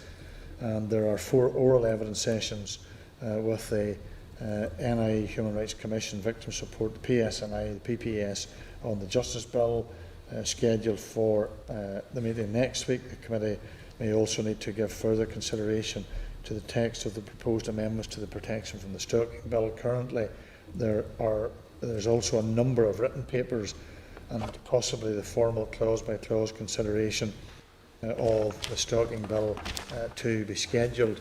Given the oral evidence sessions could take some time to complete, the meeting could run on for a period of time. So just to make members aware, in relation to that, we would propose that an additional meeting is held on Tuesday the 30th of November at either 9:30 a.m. or 3:30 p.m. to consider the written papers and complete the formal clause-by-clause consideration. This meeting should last no longer than 30 minutes, but this would avoid possibly a very long meeting on the 25th of November. And I just need your agreement as to whether we do it at 9:30 or 3:30, and that's on a Tuesday. Now, we don't obviously, well, we will have the order paper probably. Any preference, 9:30 or 3:30? 9:30 for myself, yeah, Chair. I think 9:30. 9:30 we go for? 9:30, Chair. Yep. Thank you. Yeah. Yep. That's the 30th. 9:30 on the 30th. Okay. Okay, members, then the final item, I think, in relation to business arising is remind members, and this had been agreed, and you can easily agree these things and then forget about them, but I really do need your indulgence in this one. At our meeting on the 9th of September, we agreed that we were content to hold what had been a previously cancelled briefing and discussion event with the Northern Ireland Judicial Appointments Commission, and that is to take place on Thursday the 2nd of December from 12 noon to approximately 2, and the committee meeting on that day would commence at 3 p.m. And the NIGAC has provided the programme for the event and the relevant briefing papers, and these can be found at pages 27 to 48 of the table pack. And just to remind members that the Lady Chief Justice will be in attendance, as will a number of other members of the judiciary. So it's in the Europa Hotel, so they have booked a prestigious location and they've gone to a fair, and the reason for that is because when this had been previously held, the offices in which they operate out are really not able to sort of accommodate this type of an event. So it's just to ask members to confirm with the clerk as soon as possible that they are able to attend on that particular day, so that it doesn't end up me. I'm always happy to go, but I can be a lonely soul sometimes, so I do appreciate your company. Okay, thank you. Members, that brings us to the oral evidence sessions on the Justice Sexual Offences and Trafficking Bill, and to remind members that this is at pages 49 to 56 of the table pack. Following a request from Women's Aid to give oral evidence on the Justice and Sexual Offences Trafficking Bill on an individual basis rather than as part of a joint oral evidence session with representatives of the range of organisations who contributed to and endorsed the joint submission provided by the Women's Policy Group in Northern Ireland, the committee agreed last week that given the very limited time available to take oral evidence, it was content with the arrangements for the oral evidence session that had already been agreed. However, we have agreed just prior to us going into the public session that we would make a facilitation for an additional meeting to be held in regards to the request from Women's Aid, and so we will come back to when that possibly can be scheduled in for members, and we will try and have confirmation for that for next week's meeting, if possible, if not, for the following week. We'll move to agenda item 5, which is the oral evidence session with the South Eastern Area Domestic and Sexual Violence Partnership.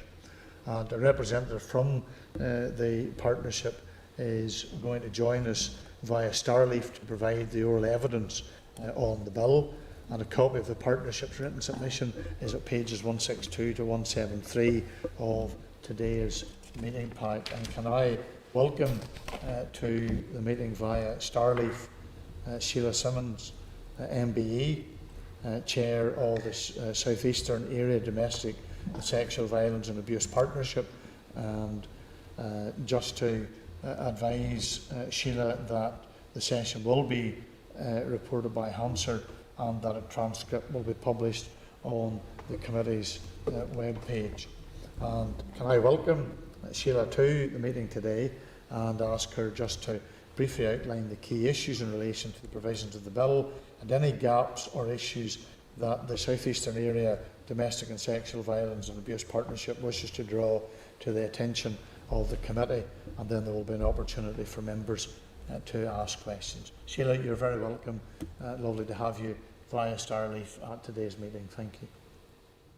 Thank you, Chair and members, for the invitation to join you today to give oral evidence on the back of South Eastern Domestic and Sexual Violence and Abuse Partnership submission to the Committee's call of evidence on the Justice's Sexual Offences and Trafficking Victims Bill. I think it's important for me to set into context for the Committee my experience in working in the field of domestic and sexual violence and how this has both informed and shaped my thinking on interconnected issues. I am a Senior Manager in the Safeguarding Division and Children's Services within the South Eastern Trust, and I am in my 34th year working for the Trust. From the very first day in my role as a social worker, I met family after family where domestic abuse and or child sexual abuse was present, and the impact on women and children in particular was deep-rooted, extremely harmful, and the impact long-term. Since 2005, I have chaired the local Domestic Violence Forum, which evolved into the South Eastern Area Domestic and Sexual Violence Partnership, and played a key role in bringing domestic homicide reviews and operation accomplished in Northern Ireland, and was involved in the recent development of the coercive control animation that has been used in the global training package for the new bill. Within the Trust, I've had a lead role in managing public protection services, MARIC, Multi-Agency Risk Assessment Conferencing, PAPANI, the Public Protection Arrangements for Northern Ireland, Harmful Sexual Behaviours, which includes the Aim to Change project, which focuses on young people who are displaying harmful sexual behaviours, and then adult risk assessments for adults who are presenting with violent or sexual behaviours for risk assessment to be undertaken. And I am the regional lead for child sexual exploitation, working closely with the child sexual exploitation leads across the 5 health and social care trusts. All these services coalesce in addressing concerns in relation to domestic and sexual violence and abuse in its many forms, both off and online. I sat on the management board of Belfast to Lisburn Women's Aid for a period of 7 years. All the various roles I have held on both an operational and strategic level have allowed me to gain insight into the devastating harm sexual and domestic violence and abuse has on a person, and this abuse can transcend both inter- and intergenerationally. And I mean, in some families that we have worked with, we've been able to track back abuse through 4 generations. In 2019, I was awarded an MBE in acknowledgement of my services to women and children. I'm a very strong proponent of education and helping children and young people understand what a healthy relationship is like. The majority of children spend most of their formative years in full-time education, and it is within safe confines of school that I believe they should be taught about relationships, including consent, in accordance with their age and stage of development. Violence against women is at epidemic levels. The most likely danger to men is another man, and for women, a man with whom she is or has been in an intimate relationship. Violence thrives in context of a man who is defined as being about dominance, toughness, male honour, big boys don't cry. While boys and men are the large majority of perpetrators of violence, boys and men often are also the victims. Males get assaulted, bullied and sexually assaulted. Boys and men are most at risk of violence from other boys and men. And just particularly to draw your attention to the case in England, Reynard Sanaga, who was convicted at the age of 32, but it's believed his crime started when he was in his early 20s. He was convicted of 159 sex offences, including 136 rapes of young men committed in Manchester, and he's believed to be Britain's worst rapist. And I suppose the concern I want to highlight is those crimes started as a very early young adult. Ending violence to girls and women and ending violence to boys and men are part of the same struggle. We need to create a world based on equality, justice and non-violence.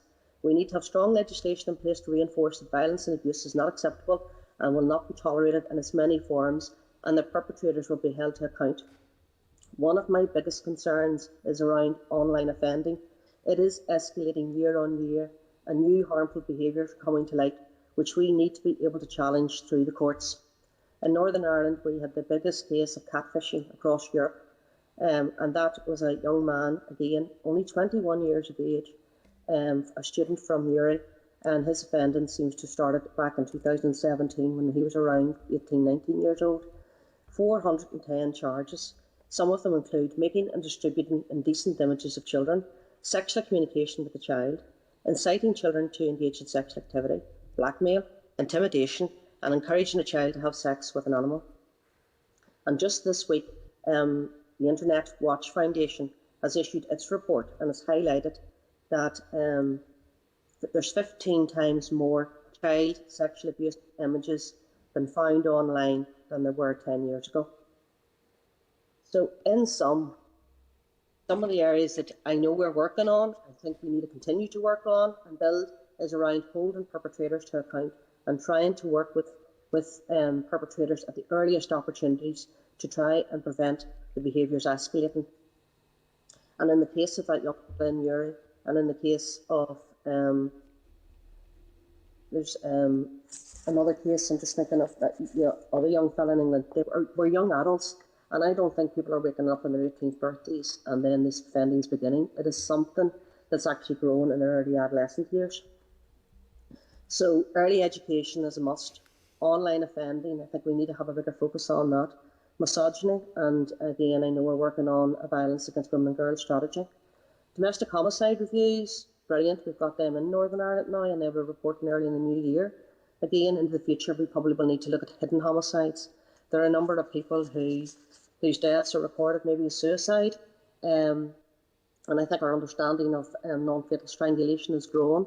I think we need to rule on the rough sex offence, and we need to look at suicides particularly when there is a death, a sudden death, and there's been a long history of domestic violence. I think that warrants a full investigation. The structures for addressing domestic violence and sexual violence across Northern Ireland, I think we need to look at that. The recent increase around spiking use of drugs and injections, which is leading to sexual assaults, excluding public from all serious sexual offence hearings, and defendants' identity being protected pre-charge. And I know there are issues that the Gillen Review has been looking at. And I suppose underlying all of that is proper funding to allow the various organisations and agencies to develop their work and try to tackle these issues. I'm happy to take any questions on any of the points I've raised today or in the written submission. Sheila, thank you very much, and thank you for the submission. In relation to one aspect of what you had raised in your submission was the absence of child abduction warning notices as a gap in the legislation. I just wonder, for the committee, have you any examples of 16 or 17-year-old children not subject to a care order who would have been protected if it wasn't for this gap that you were able to share with us? What would have been the difference? Yes, we have seen examples of that where since April 2016 the police have been sharing with us their data around young people who are reported missing 3 or more times. That is shared in the trusts, and then we would work our way down through all those young people, and what we have discovered is 50% of the young people are being reported missing from the community. Now, when we say missing, I think we have to be careful in terms of the use of that. Reported missing and being missing can be 2 different things. Sometimes it might be you haven't come home, you're expected home at 10 o'clock and you don't come home at 11. That term is used very widely and broadly, but we know when young people who are going missing from Clare, we have the powers within the trusts up until the age of 18 to seek a harbouring warning notice and serve that on the person where the young person is frequenting. But if that is a child in the community between the ages of 16 and 18, those powers do not extend to. Yeah. And I think it is a clear gap in the legislation and it should be closed. Okay. And just on that, have you had any discussions with the department in relation to that very issue? It probably would have come up. I know you've asked there for another word away, and it would have come up in the Marshall report. That gap is there, right. But I suppose to make a formal request that we do close it. And that is something that I have raised again in recent meetings with the Department of Justice. So I'm clear, Sheila, was the child abduction warning notices made reference to in the Marsh report? Yes, there is. Right. Yeah. And that was identified. Okay, that's very useful. Okay, thank you. Members, any questions, Rachel? Yeah. Yep, Rachel, and then other members. Just indicate so that I can see that you want to raise a question. Rachel. Thank you, Sheila, for your presentation and for your written submission. I was going to ask about the child abduction warning notices as well, but the chair has covered that. And in terms of the issue of abusive trust of adults at risk of harm, you'd said that the law is weak and warrants urgent attention. Would you be able to give us a wee bit more information just on that? And is there anything specific that you would recommend the committee would be looking at? I suppose it's back again to, there's a lot of inappropriate behaviour accepted as, oh, it's only a bit of crack, it's only a wee bit of fun. And then I know that the upskirting and the down blousing as examples of that. But I think we really need to give a very strong message that it is not appropriate behaviours and it's not acceptable behaviours. And then we need to sort of reinforce that through legislation. Yep, thank you. In terms of adult safeguard, and that was something that my colleagues brought to my attention again. Sometimes the legislation in and around domestic violence, and I work in children's, we seem to have more powers in terms of being able to manage those situations. But if it's a victim who has no children, it can be more difficult, I suppose, to protect them because of the issue of consent and deemed consent and not taking full consideration of coercive control and the impact that actually can have on someone. that it's not informed consent they're given or making. Thank you. Just want to ask you about the public awareness campaign that you'd mentioned as well, and I think that's really important around creating any new offences, but specifically the ones that we're looking at on voyeurism and upskirting and downblousing, and especially sort of tying in with that, it's just a bit of crack or for a bit of rake and a laugh, you know, and that being for me a gap.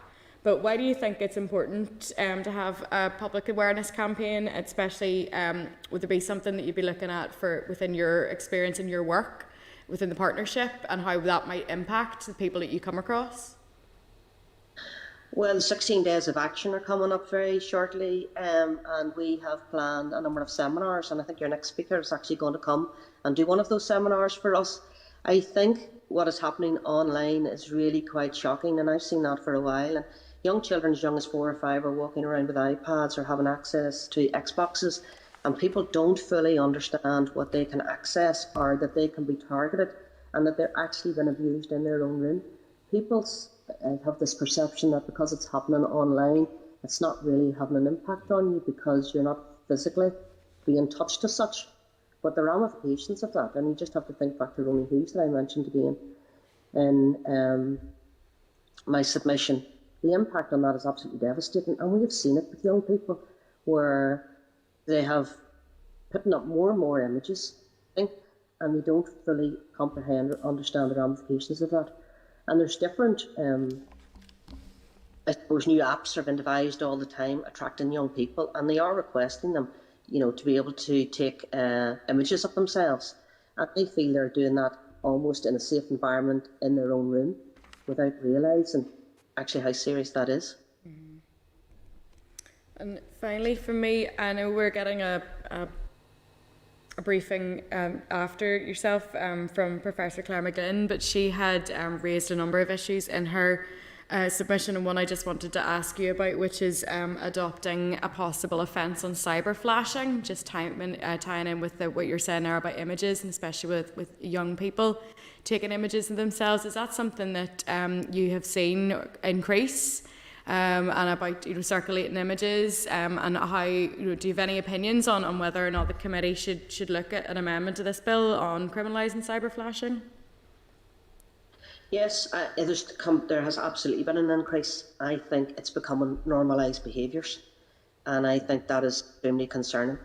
And that's why I think there's a whole raft of measures you can take. Yes, legislation is needed to be put in place with clear messaging. And I think we need to educate young people through the education process just about the dangers of that. Yep, thank you, Sheila. Couldn't agree more. Thank you, Chair.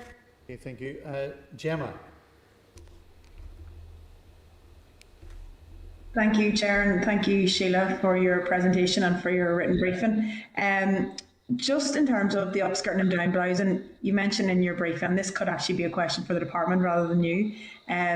Why is punishment not on par with the UK? Do you know, or have you asked the department that? No, not sure.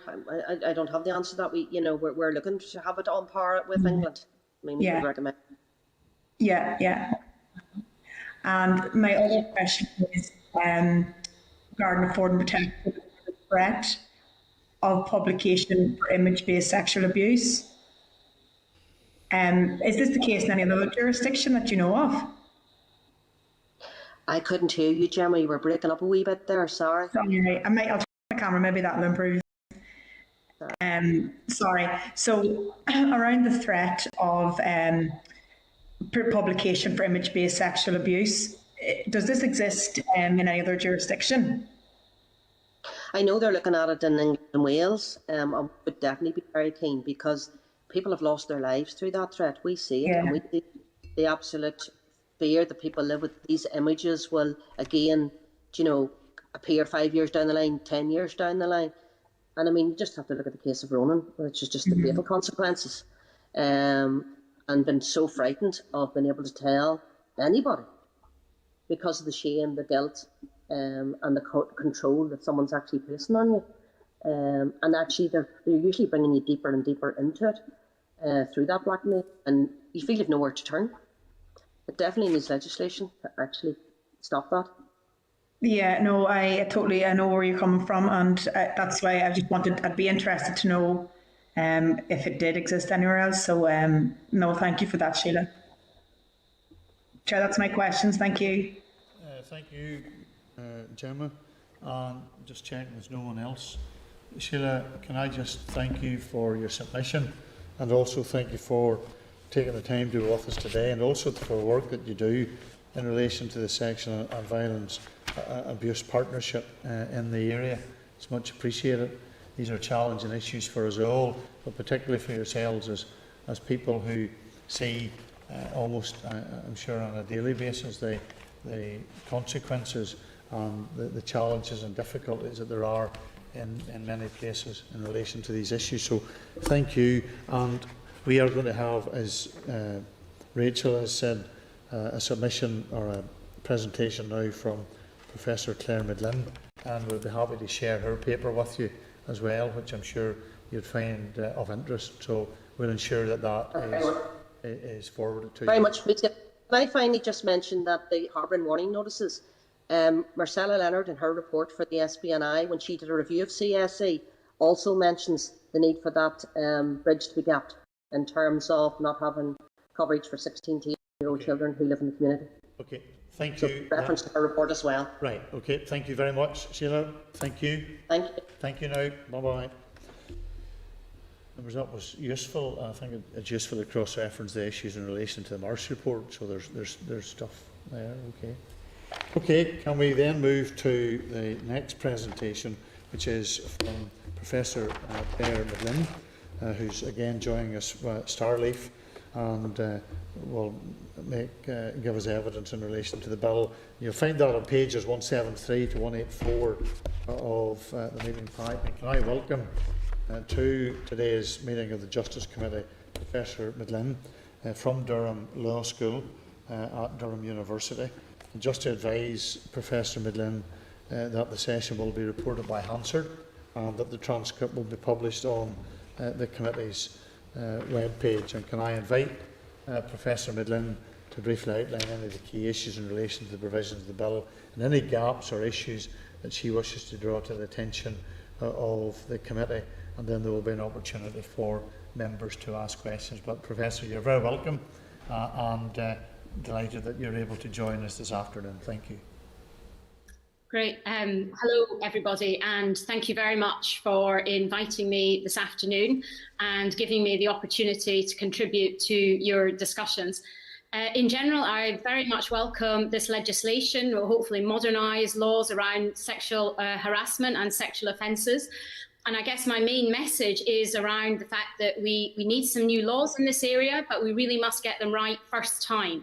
And I think that's the challenge now in terms of trying to amend this law so that it's comprehensive, it reflects victims' experiences, and we can therefore use that as the basis for the sorts of campaign measures and education measures that have been discussed. Very briefly, I'll just address a few issues and then it can be followed up in questions. First of all, downblousing. Very much welcome the fact that this is in the legislation here, and this can be used basically as an exemplar for across the UK, which does not have legislation on this issue. Very much agree with the scope of the images covered in this bill. The bill limits the images to breasts or underwear which would not otherwise be visible, and that's really important. The English proposals actually go much further, and I think, in my view, cover too many types of images, so I very much endorse the approach being taken here. But there is a limit on the provision around downblousing to only cover offenders where you can prove motivations of sexual gratification or causing distress. And this unnecessarily, I think, limits the scope of the law.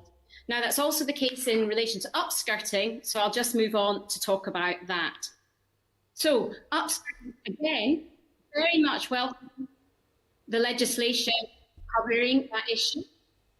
I'm hearing a bit of an echo myself, sorry, that's why I'm hesitating. I'm hoping that you're hearing me okay, but yes, you can let me know. Thank you. Yep. Okay, thank you.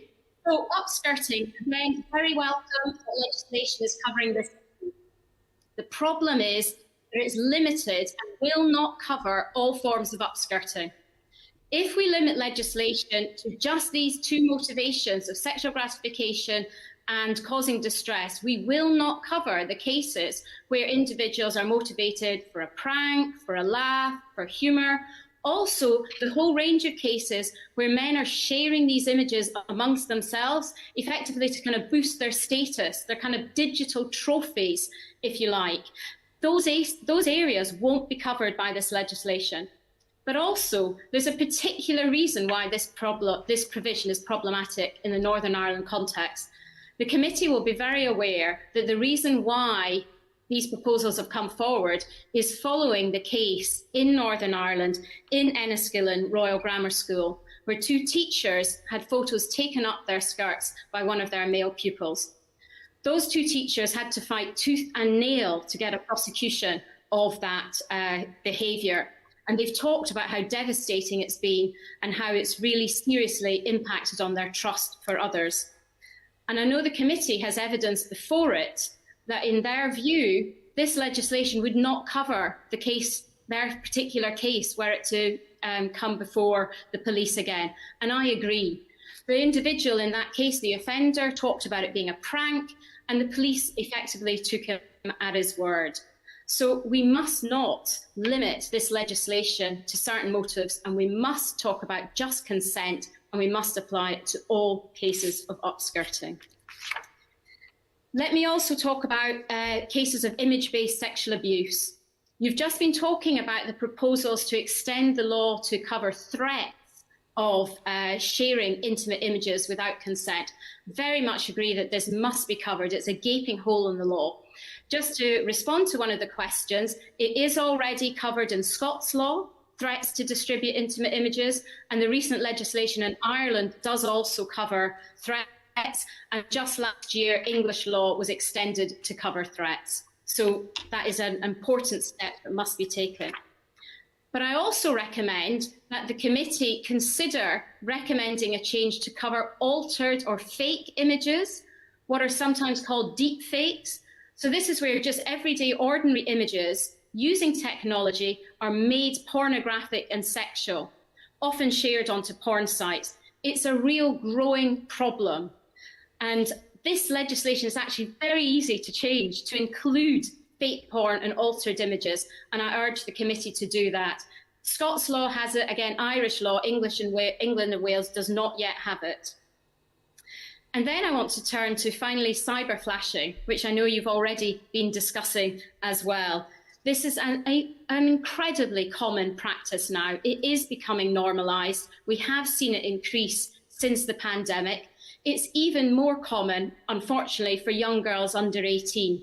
The time is right now to introduce legislation, but again, this legislation must be comprehensive. English proposals at the moment will only focus on certain motives. The irony being, most of the cases of cyber flashing would not therefore be covered. So I guess I just want to finish. The point about having comprehensive legislation is this.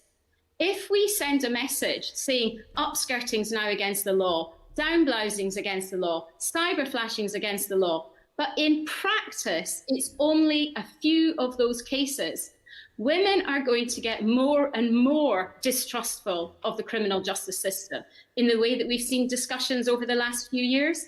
So I urge the committee and the Northern Ireland Assembly to take a stand, show the rest of the United Kingdom what can be done, and enact comprehensive legislation. Thank you.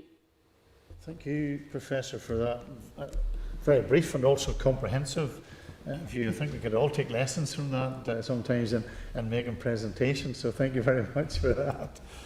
Can I just ask if you could expand on your reasoning that the downblousing images should only fall within the definition of an intimate image where the victim's breasts are involuntarily exposed and not in respect of the two other types of images that you've identified in the written submission? Can you just maybe expand on the reasoning for that? Yeah, absolutely. So I think what I've tried to talk about is that there's, if you like, three different types of downblousing image. One would be where an individual, say, on wearing a bikini on a beach, and someone might take a photograph of them. Now, theoretically, that could be a photograph of someone, their cleavage. It might even be zoomed in on their cleavage.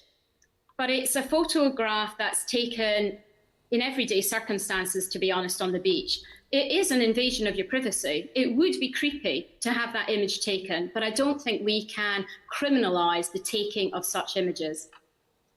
The second type of image is in some ways what you would call a down blouse. So for the classic example would be on public transport, say where a woman is sitting down, she's wearing, say, again, a low-cut top, and someone standing above her just takes the image of her.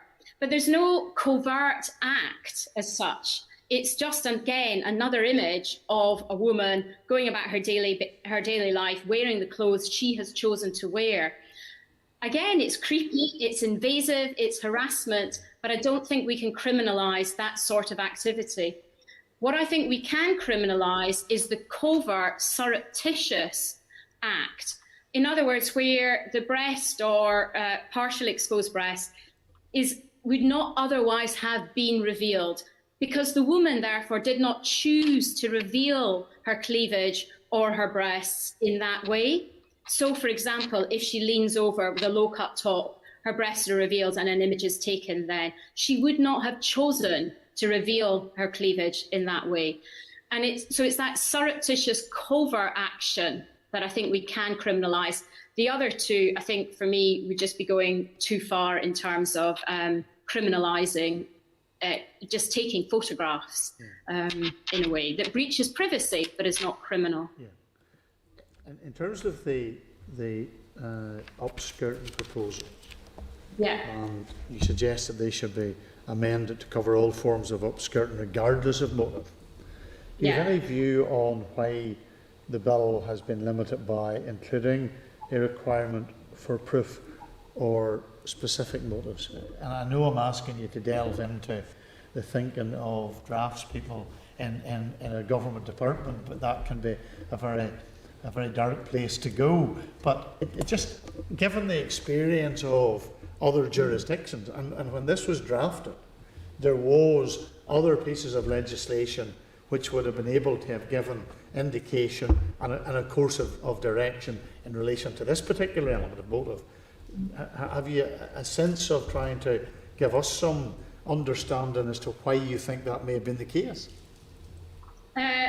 So obviously I don't know. I don't know what's in the minds of your particular drafters.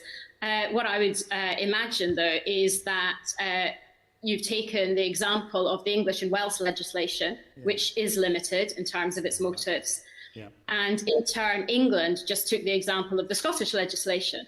Why England did it, I think, was because, in essence, there was a rush to legislate. The government simply wanted something adopted. It wanted to say, we've got legislation on upskirting, let's just take what's already there and put it into law, without going into the detail and changing it to make it more effective and more comprehensive. In the light of what we now know about why people take upskirt images and share them. I think that's probably the reason why. And I guess what we're saying now is please use this opportunity to recognise that there's problems in that other legislation and to take this act and be more comprehensive. And an example of that is the Irish legislation, for example, which is comprehensive and doesn't require these specificity of motives. And there's other legislation in some of the Australian states that is the same, i.e. doesn't cover motives. Yeah, and I think it's good. It's good counsel and commentary in relation to legislation that is rushed and legislation that is only about let's get something out there because at least we can say we have legislation. But I think one of the things that I've only come to this post in a short number of months, the one thing that I picked up in that period of time is to have a piece of legislation is one thing, but to make it that it is practically able to be implemented, that gives us the outcome, which is it deals with the problem and with the perpetrator, I think is far more important. So that's very, very useful. I'm just going to go then, Professor, to members, and we have a number of members who have indicated they have questions. Gemma, first, and then we'll take Rachel and then Sinead. But Gemma first.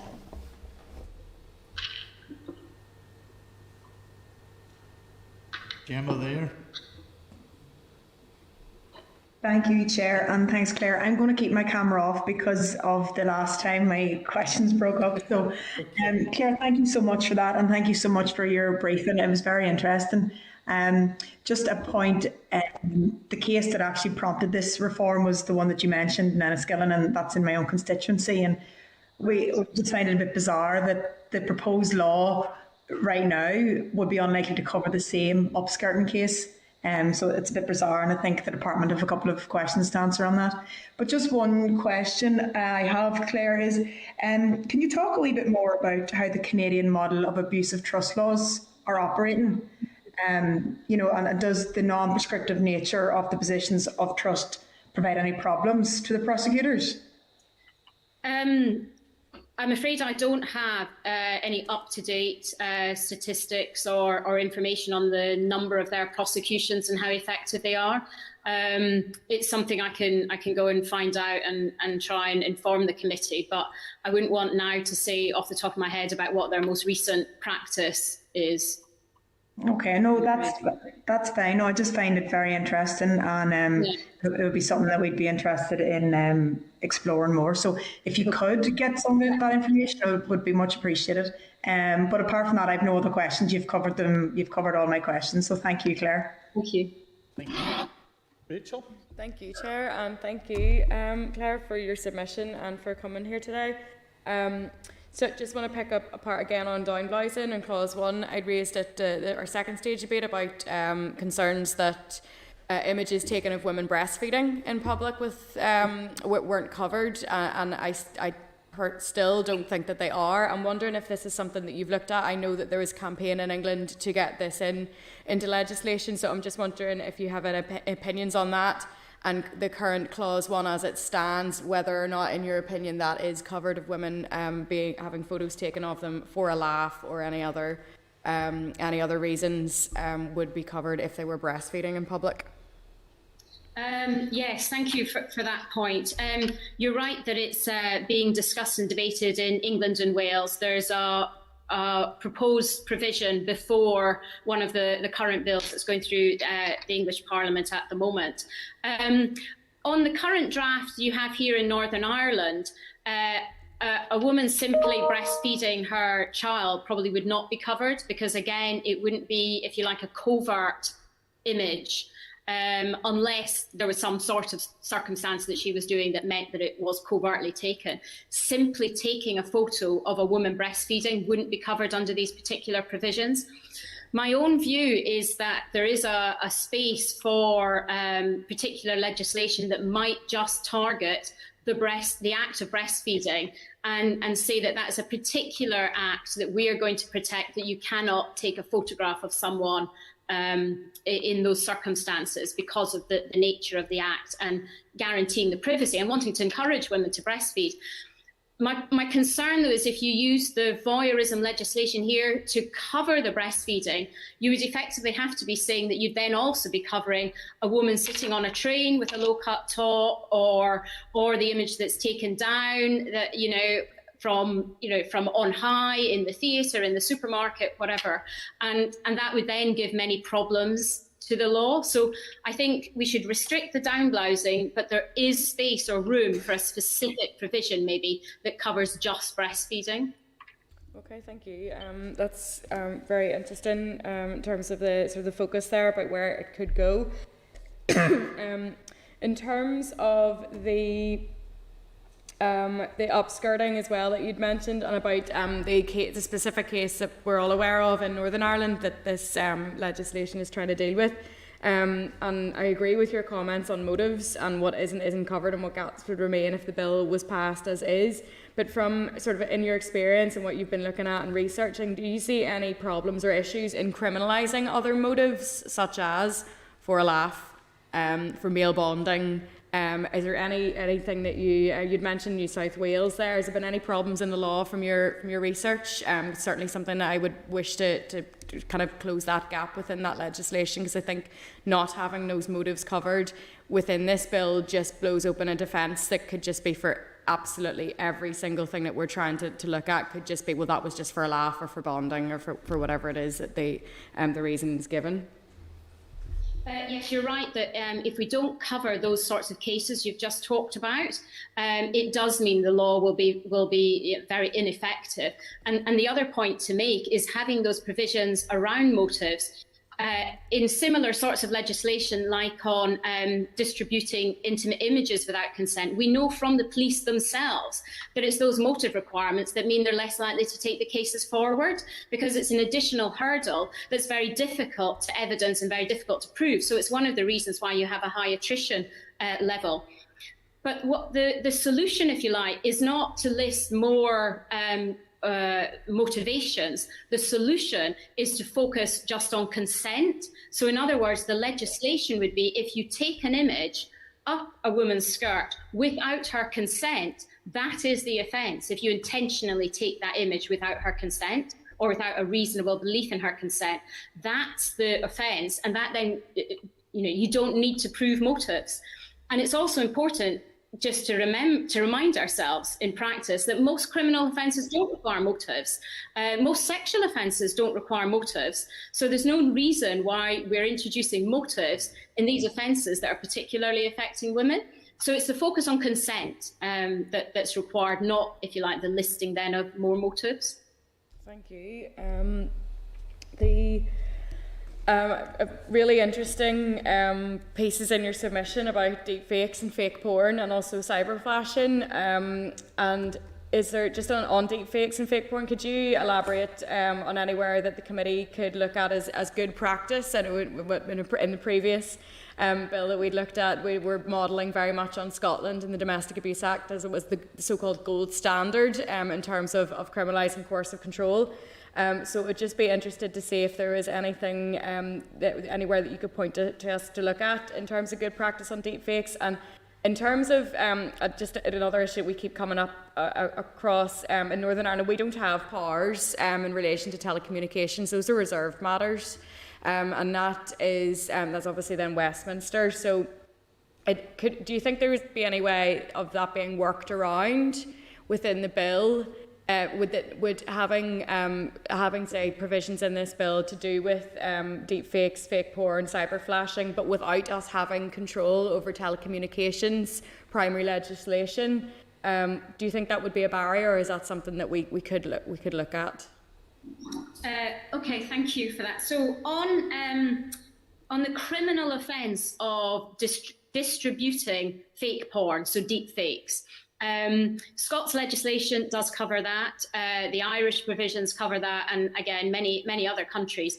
It's actually very, very straightforward. It's about removing a couple of clauses in the existing legislation, which basically exclude altered images. You just remove those clauses, and the law will then apply to them. So it's quite straightforward, and it is the law in many other jurisdictions.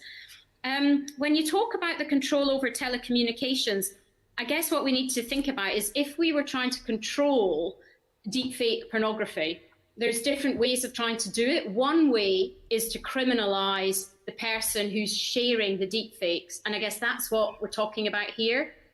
Other ways to control them are, for example, to get the platforms to remove the deepfakes. That, I think, is what you're maybe getting at when you're talking about telecommunications powers. And of course, that's one of the issues to be debated in the Westminster Parliament about the online safety bill, because that online safety bill needs to be much tougher to ensure that platforms remove material like image-based sexual abuse and deepfake porn, etc. So I guess that's maybe the part for the Westminster government, but the criminal offences regarding sharing images or cyber flashing, I think, do fall within the competence of the Northern Ireland Assembly, as I would understand it. Thank you. It's just to try and make if we're looking at things which obviously need to be covered in legislation, And if there's going to be barriers, then there'll be hurdles coming down the line on a lot of things that we're doing in the Stalking Bill as well, about online stalking and how that is worked around with lack of telecommunications legislation here that we can control. But if it's about removing something from our legislation, I think that's something that we need to be looking at. The cyber flashing issue's been brought up recently, and we know it's an issue, a very increasing issue. I suppose just in your research, I know you had said that you had done your research findings and recommendations, and I read your submission, but I have to admit I didn't read the whole policy briefing, but I will. In terms of the data and information on the reports of cyber flashing, did you come across any data on Northern Ireland specifically, or was this UK wide or GB in your research? That is a very good question, obviously. I'd have to go back to some of the studies and see if there is any specific pieces that just apply to Northern Ireland. I'm not sure there are, but I will double check. No problem. Sorry that I could go on all afternoon on this submission, but I won't. So thank you. Thank you very much, Clare. Thank you, and again, well, the submission has given us a lot of food for thought, I think, in relation to the issues of the practice in other jurisdictions in terms of deep fake porn and all of that, and cyber flashing. It might be useful for a committee to initiate some research. So we'll just do that now so that we don't lose it. If we're agreed members, we will do that. And I think Rachel raises another valid point in relation to the whole issue of the telecommunications piece. So maybe we might be able to include that in it as well, in the light of the online safety bill, which is proposed or for the House of Commons. Just go then to Sinead Bradley. Thank you. Could those two? Thank you, Chair, and thank you, Clare, for your submission and your presentation. And if I could be so bold as to say, it is standout, I have to say, in terms of the content. It is certainly, it sat me in my chair and has given me thoughts that for this bill that genuinely I hadn't given that level of consideration, and it's taken my thinking off in directions that I wasn't tended to go. So I genuinely do thank you, because I think the submission is so rich in its content, and your presentation to it afterwards. We have gone through quite a bit already with you on it, and I'm not going to take you over those points, but just one of the points you raised in terms of, and I'm really hearing you in terms of the motivation piece, forget about that, go earlier into the bill on the consent, and, look at was consent there, and if not, you revert to the word, was it a covert type event that led to this image, be it that it was doctored in terms of deep fake or how it was originally even sourced.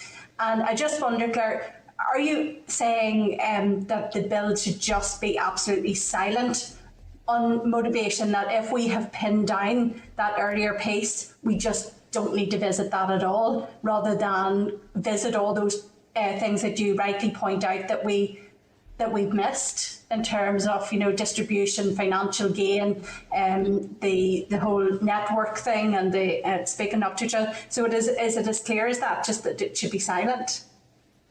Yes, in essence, and there are examples from other countries,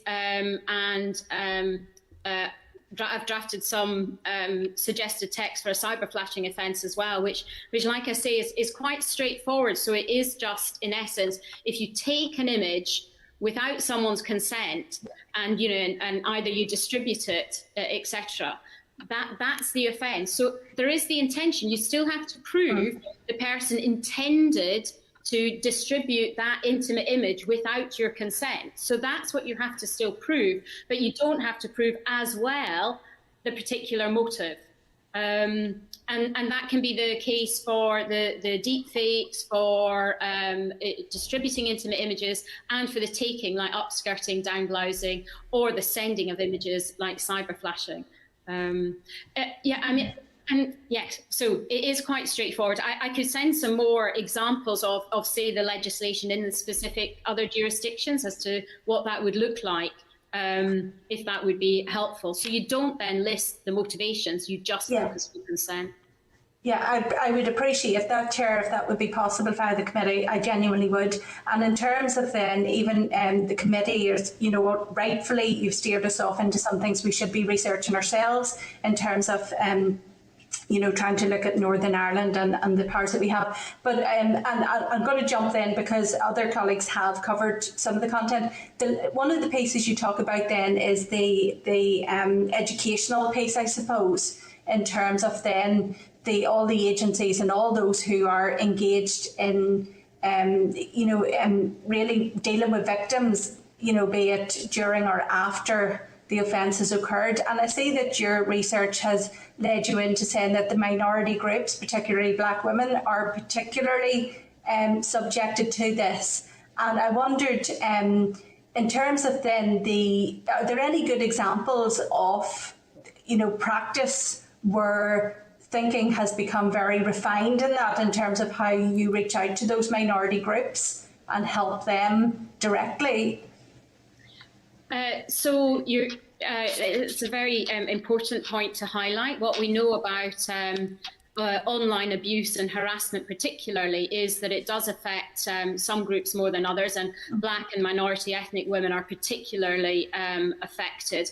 In terms of support and reaching out, you know, I can speak about the example in England and Wales. There are a number of organisations like IMCAN and the Angelou Centre who work very specifically with Black and minoritised women. And they've been very powerful voices in this field as well in England and Wales, in raising awareness about the particular ways in which women from those communities are affected by things like image-based abuse and online abuse. So I guess from what I understand, I think the importance is in terms of resourcing organisations that are working directly with Black and minoritised women to understand their particular experiences, and therefore, well, ensuring that, you know, we are raising those voices in this sort of debate, but also that they're getting the support. Okay. Is there anything else? No, that is helpful, and I would appreciate that those follow-up pieces, Claire, because your paper is going to be on my desk for many weeks ahead. I can tell you that. Thank you so much. I appreciate that. Thank you, Chair. Thank you, Sinead. And I have no other members who have indicated. So, can I thank you, Claire, for your submission, for your time today, and for the thought-provoking comments, which will give, as Sinead has said, us all food for thought as to how we scrutinise this bill, but also how we get to a point where the bill is fit for purpose. And I think that really is the thrust of what I think you've been saying, along with others. So thank you, and we look forward to further engagement with you in relation to some of the information that was mentioned. And thank you for taking the time to join us today, and I wish you well. Thank you. Yeah, thank you very much, and I'll send all that information. Thank you. Thank you, Claire. Thank you. Okay, members, thank you for that. And just, I think we've already covered that, but we will ask for that research in relation to the deep fake and the fake porn, the cyber flashing, and in the context also of the telecommunications not being a devolved matter, and also in relation to the bill that's currently being considered in the House of Commons. That brings us to item Agenda 7, which is the oral evidence session with representatives of a range of organisations who contributed to the joint submission provided by the Women's Policy Group, NI, and the relevant papers in relation to this are pages 189 255 of today's meeting pack, and the clerk's memo setting out the format of the submission is at pages 185 to 188 of the meeting pack. Also, to advise members that to provide as much opportunity for discussion as possible, Ms Powell who has been asked to make the opening remarks on behalf of the Women's policy group, after which each of the representatives will have a brief opportunity to highlight any specific issues from their organisation's viewpoint.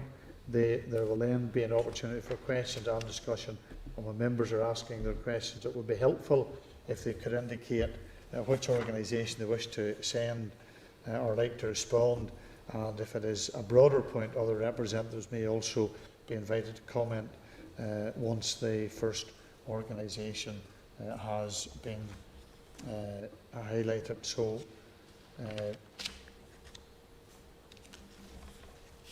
can I just welcome Rachel Powell and those into Starleaf.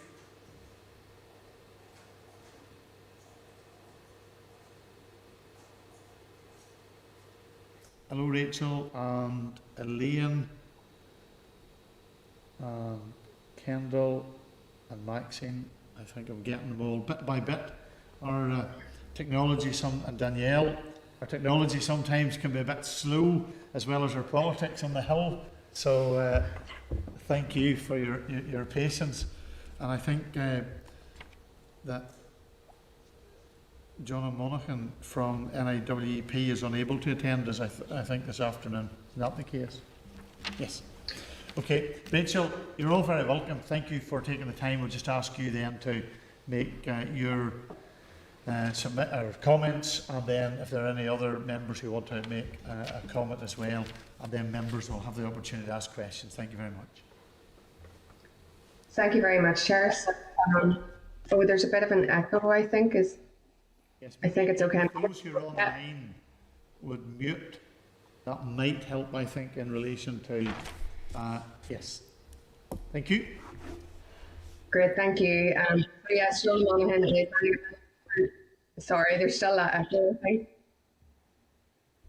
I'm going to try. Yeah, that seems okay now. So, yes, my name is Rachel Powell, and I'm the Women's Sector Lobbyist with the Women's Resource and Development Agency and the Chair of the Women's Policy Group.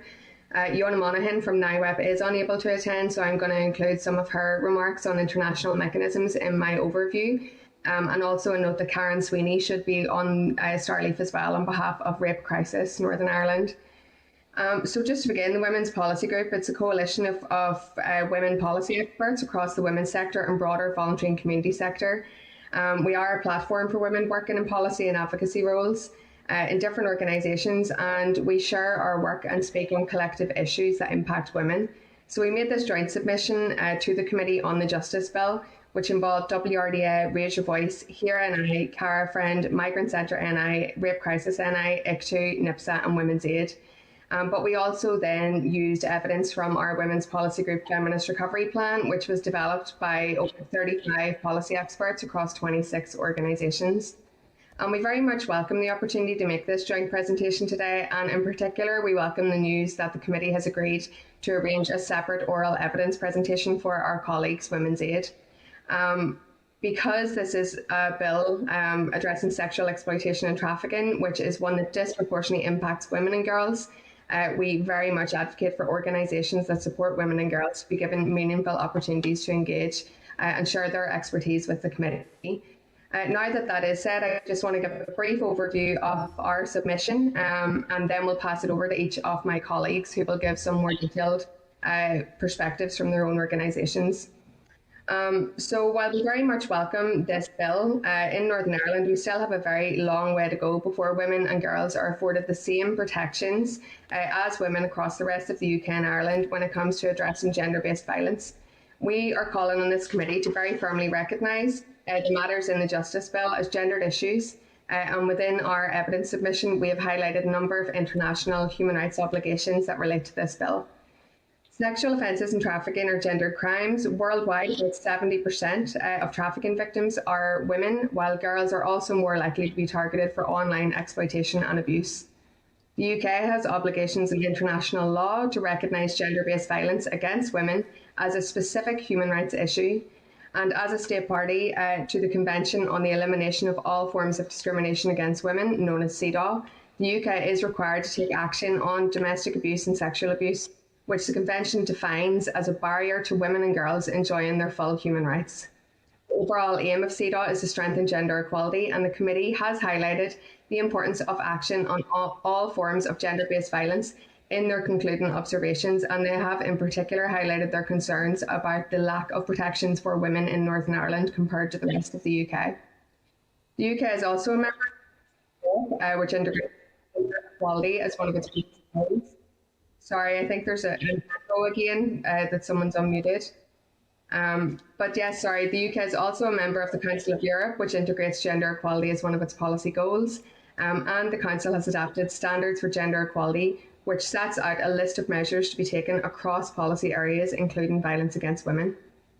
The standards state that violence against women and girls is one of the most serious violations of human rights and fundamental freedoms of women, and an obstacle to the enjoyment of those rights and freedoms.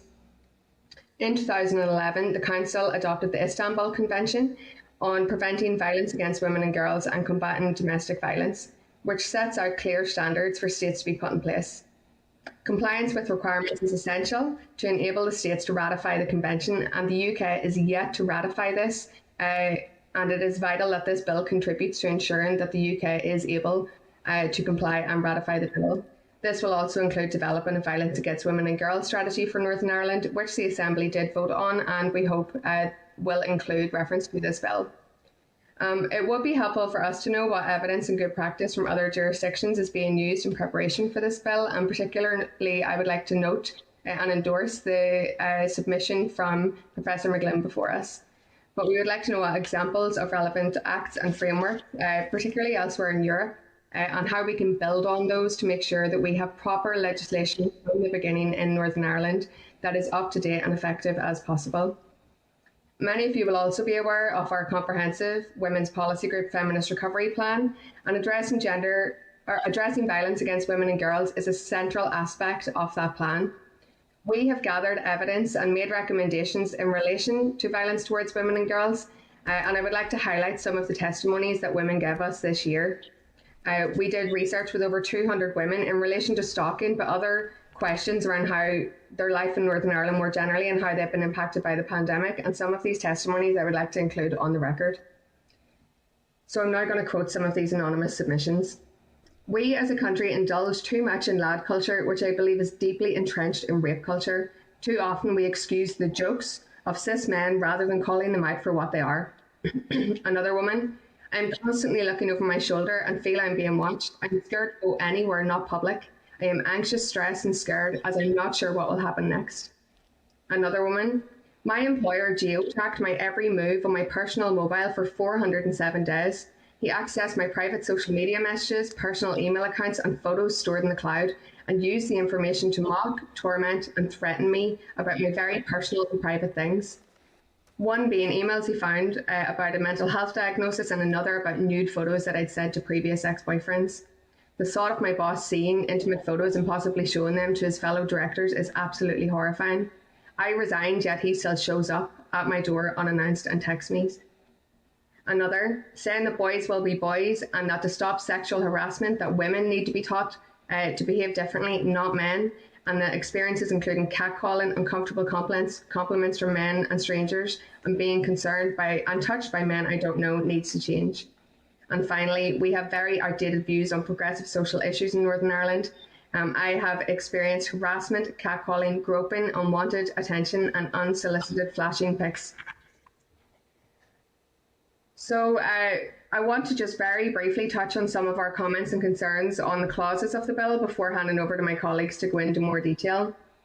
But I need to echo again that the Women's Policy Group does support the bill and a number of provisions within this, but we are concerned about some of the gaps. So for example, clauses 1 and 2, we have made suggestions for the amendment of section 4A, clause 1 to be amended to read, on summary conviction to imprisonment of term not exceeding 12 months. We've made the same recommendation on section 22G of clause 2, and that is because we want the imprisonment terms to be in line with our neighbouring jurisdictions and not less in Northern Ireland. We've also fully endorsed responses from the NSPCC, particularly in relation to removing victim blaming terminology, as well as a response from Women's Aid, whereby the victims of child exploitation need protection and reassurance. Just very briefly, some of the other parts that we have included in our submission is our full support in relation to recommendations from the Gillam Review, particularly around anonymity of victims within clauses 4 to 5, and around increased fines and penalties for the breach of anonymity in clause 6. We also would like to stress that we believe in relation to clause 8, it is imperative that defendants continue to be named once charged. The disclosure of serial perpetrators can encourage and facilitate other potential complainants to come forward so that serious sexual offences are not treated differently to other serious offences. This is particularly important as sexual violence crimes, as the committee will be well aware, are one of the most underreported and most difficult to secure a conviction. Granting anonymity to perpetrators is the last thing that would address these issues of underreporting and low conviction rates. We also welcome clause 15 on the exclusion of the public from court on serious sexual offences, and we find this particularly important because our own research earlier this year with over 150 women in Northern Ireland found that only 4.5% of respondents believed that Northern Ireland did not have a problem with rape culture. International conventions such as the Istanbul Convention and the UN Convention or Committee Against Torture identifies measures to prevent secondary victimization for judicial and non-judicial proceedings, to apply gender-sensitive procedures and to avoid re-victimization of women and girls. We also support calls from NSPCC for this to be extended to all sexual offences in cases involving a child. And would like to maybe suggest as well that the committee considers that this should also be applied to a whole suite of legislation relating to issues of violence against women and girls, including coercive control, non-fatal strangulation, and where there is a domestic abuse offence. We also recommend that offences of this nature should only be heard in the Crown Court due to the public nature of the Magistrates Court.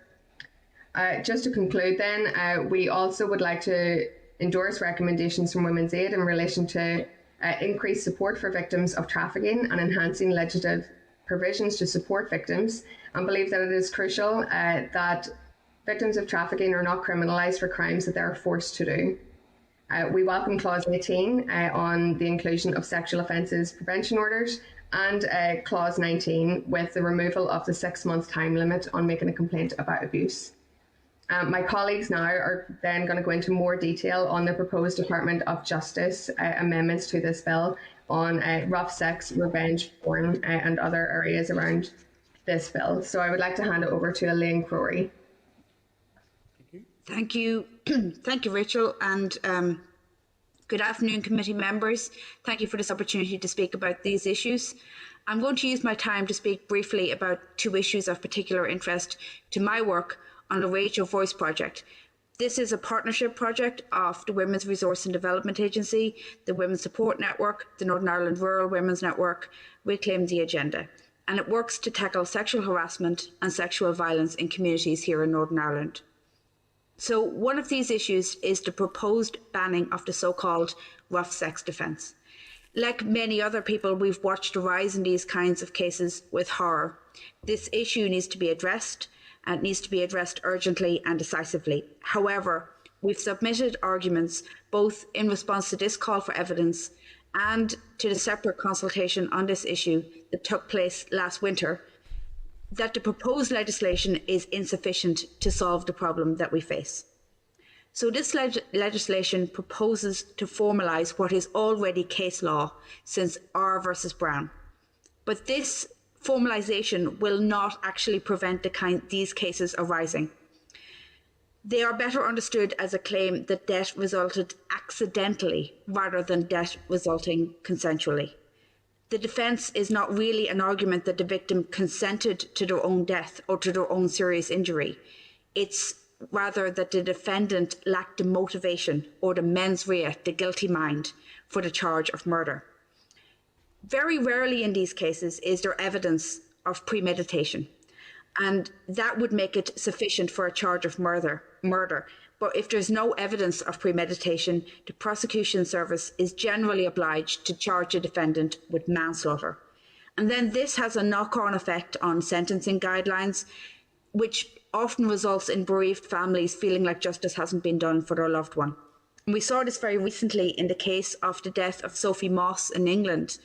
Despite the change of the law in England and Wales last year, the outcome was, again, a conviction for manslaughter and a sentence of 4 years. This problem is far too serious to be solved by simply formalising what's already case law. So for this reason, we propose a solution that involves the creation of a new offence, similar in style, in intention, to the charge of causing death by dangerous driving. The idea would be to capture the reckless or negligent nature of the defendant's behaviour and enable appropriate sentencing structures where murder cannot be charged or proven. And this would be classified as a sexual offence, which also means, additionally, a further benefit would be that the victim's sexual history would not need to be heard in the courtroom. So we also suggest alongside this an awareness campaign, as well as amendments to the RSE provision in schools, that is very careful not to condemn certain sexual practices that are fully consensual, but instead to put the focus on consent, with an emphasis on safety and accurate information, including teaching young people about use of safe words, for example. The second issue I will speak about briefly is about image-based sexual abuse, or IBSA, which is sometimes referred to as revenge porn. I want to add support for Professor McGlynn's previous recommendations around deepfakes and cyber flashing, but also we propose, just like Professor McGlynn, extending the provisions to include the threat to publish such material. And this threat not only causes distress in and of itself, whether or not it's acted upon, it also can be used as a means to enact coercive control and as a tool of sexual manipulation. And finally, we also recommend the move to include, welcome the move to include some of the provisions of the McGlynn Review in this bill, including, for example, the extension of anonymity for complainants after their death, and the exclusion of the public from courtrooms. And we look forward to further recommendations of the McGlynn Review being acted upon in the coming mandate. And that's all from me. Thank you. I'm going to pass over to Maxine Murphy-Higgins. Thank you. Thank you, Elaine, and thank you, committee, for this opportunity to speak to you today. And I suppose, first of all, I should say that Professor Clare McGlynn, she did deal very eloquently with all of the issues around upskirting and down blousing. And I suppose we just want to add our support to that, but we'd carry on and just add a little bit further to it. I'm from the Education Trade Union Group, which is part of the Irish Congress of Trade Union. And as members, we represented the 2 members in Enniskillen Royal Grammar School in my role as the NASUWT representative.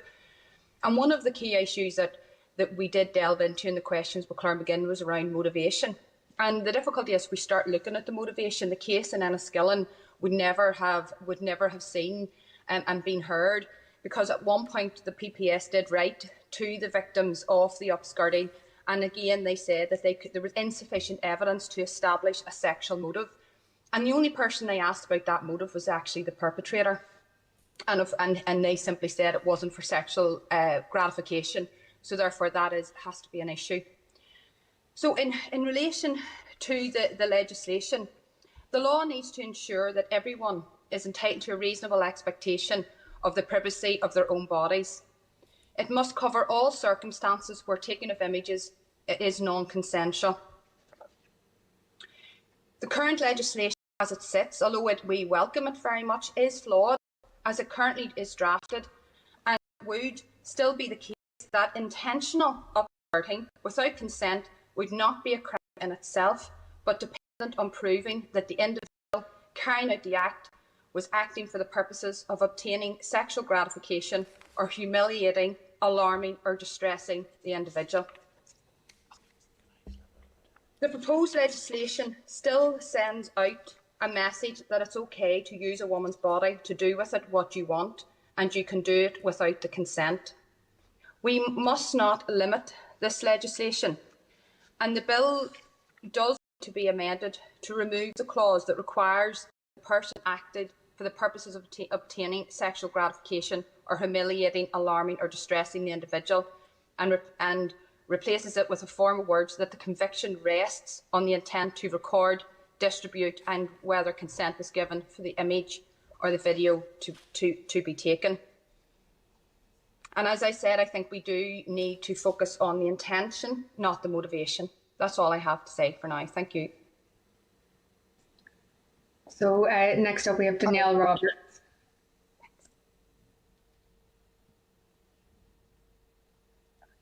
Thank you. Thanks, Maxine and Rachel, and thank you, committee, for the invitation.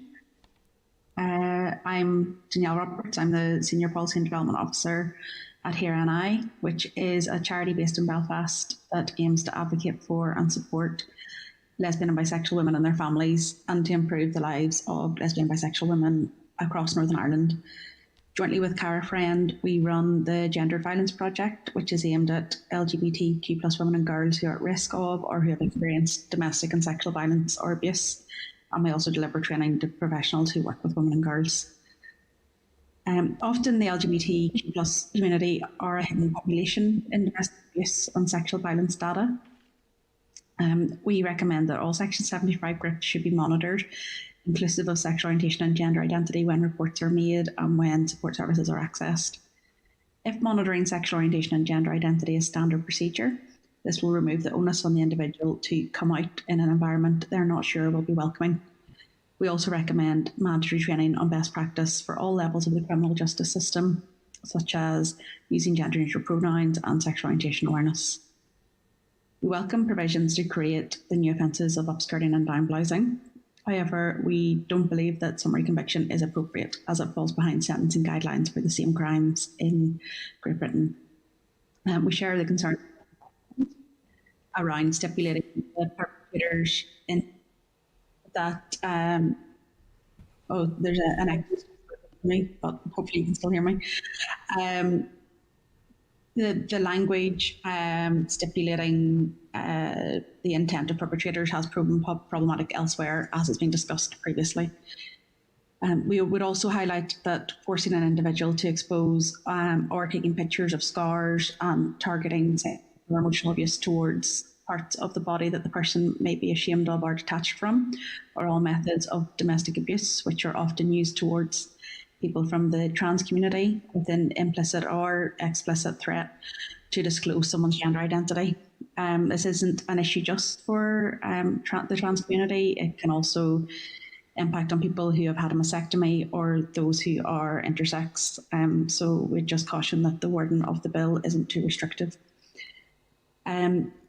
We support the extension to the existing revenge porn provisions to include threat of publication, but we would ask that the term revenge porn isn't used, as previously discussed by Elaine.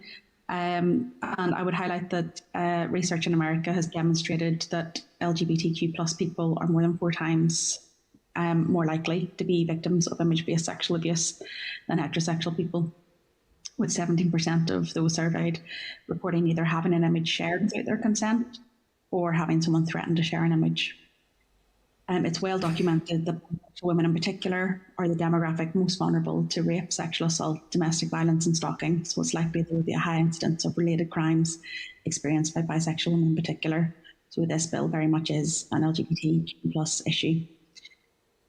Finally, with reference to the proposed legislative fix to reinstate 4 offences incorrectly removed, it's disappointing the wording of these amendments wasn't set out clearly, so we haven't really been able to scrutinise them.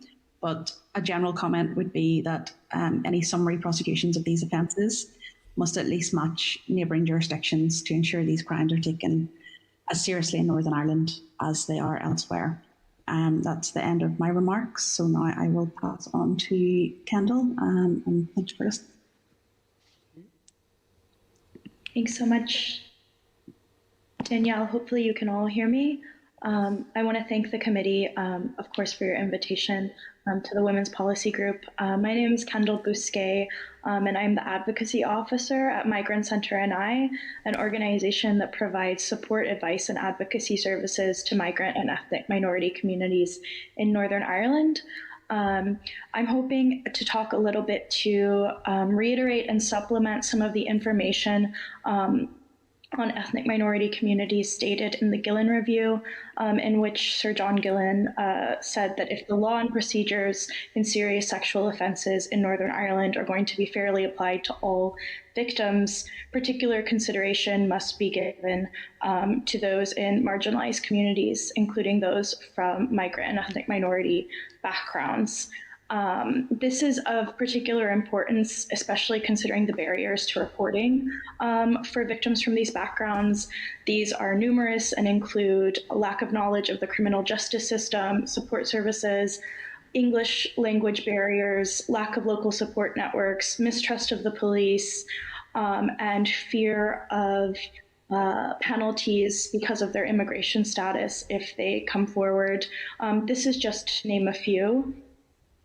Currently, the PSNI, NHS, and a number of other statutory agencies engage in immigration reporting to the Home Office. So, for example, if somebody is receiving care under the NHS and reports abuse, or if someone reports a crime to the PSNI, their immigration status may be shared. This is a big barrier to reporting for victims. And a bit about resourcing here, and again, to touch on what's outlined in the Gillen Review, without adequate resourcing to address specialist needs, we believe that the proposed legislation will it's really what would make the difference between being a workable help to victims versus just existing on paper. So a little bit about necessary resourcing would be around specialist services for migrant and ethnic minority victims of sexual violence, or any forms of gender-based violence. None of those currently exist. And the Gillen Review acknowledges the importance of adequate resourcing in order for legislation to be successful. The need for resourcing is also underscored in the Istanbul Convention.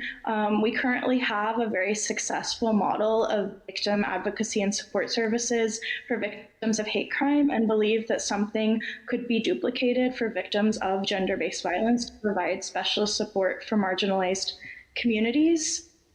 Furthermore, the Gillen Review recommends training for statutory organizations and any publicly funded advocates on the particular issues facing marginalized communities, best practice for serving them, and the particularities of the types of abuse that they may face. Furthermore, there is a gross underestimation of the levels of serious sexual offenses affecting migrant and ethnic minority victims because of underreporting. Currently, there is not collection of disaggregated data or equality monitoring for victims of sexual violence, domestic violence, any other forms of gender-based violence, when really that's something that should be happening and does happen under the likes of, again, for example, hate crime.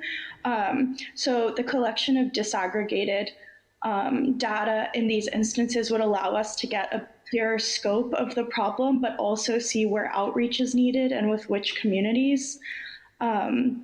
Furthermore, the Gillen Review recommends that the DOJ commission individual research on the prevalence of sexual offenses in particular communities, including BME communities. This is not to say, of course, all of this, that migrant and ethnic minority communities are a monolith. In fact, we're talking about people from Roma and traveler backgrounds, agri-food workers, hospitality workers, refugees, asylum seekers, people with different immigration statuses, including those with no recourse to public funds, and any number of ethnic or national backgrounds, and that each of those will have their own specific considerations. Again, just to close my remarks, Sir John Gillen said that he's satisfied that the level of recognition of the degree of serious sexual offenses against minority ethnic communities is disturbingly low. So hopefully with adequate resourcing for specialist services, equality monitoring, training, and research on these groups, there will be enough support to make this legislation actionable in supporting victims from marginalized communities. I thank you all for your time. Thank you, Kendall. Thank you. And now it's over to Karen for our closing remarks. Thank you.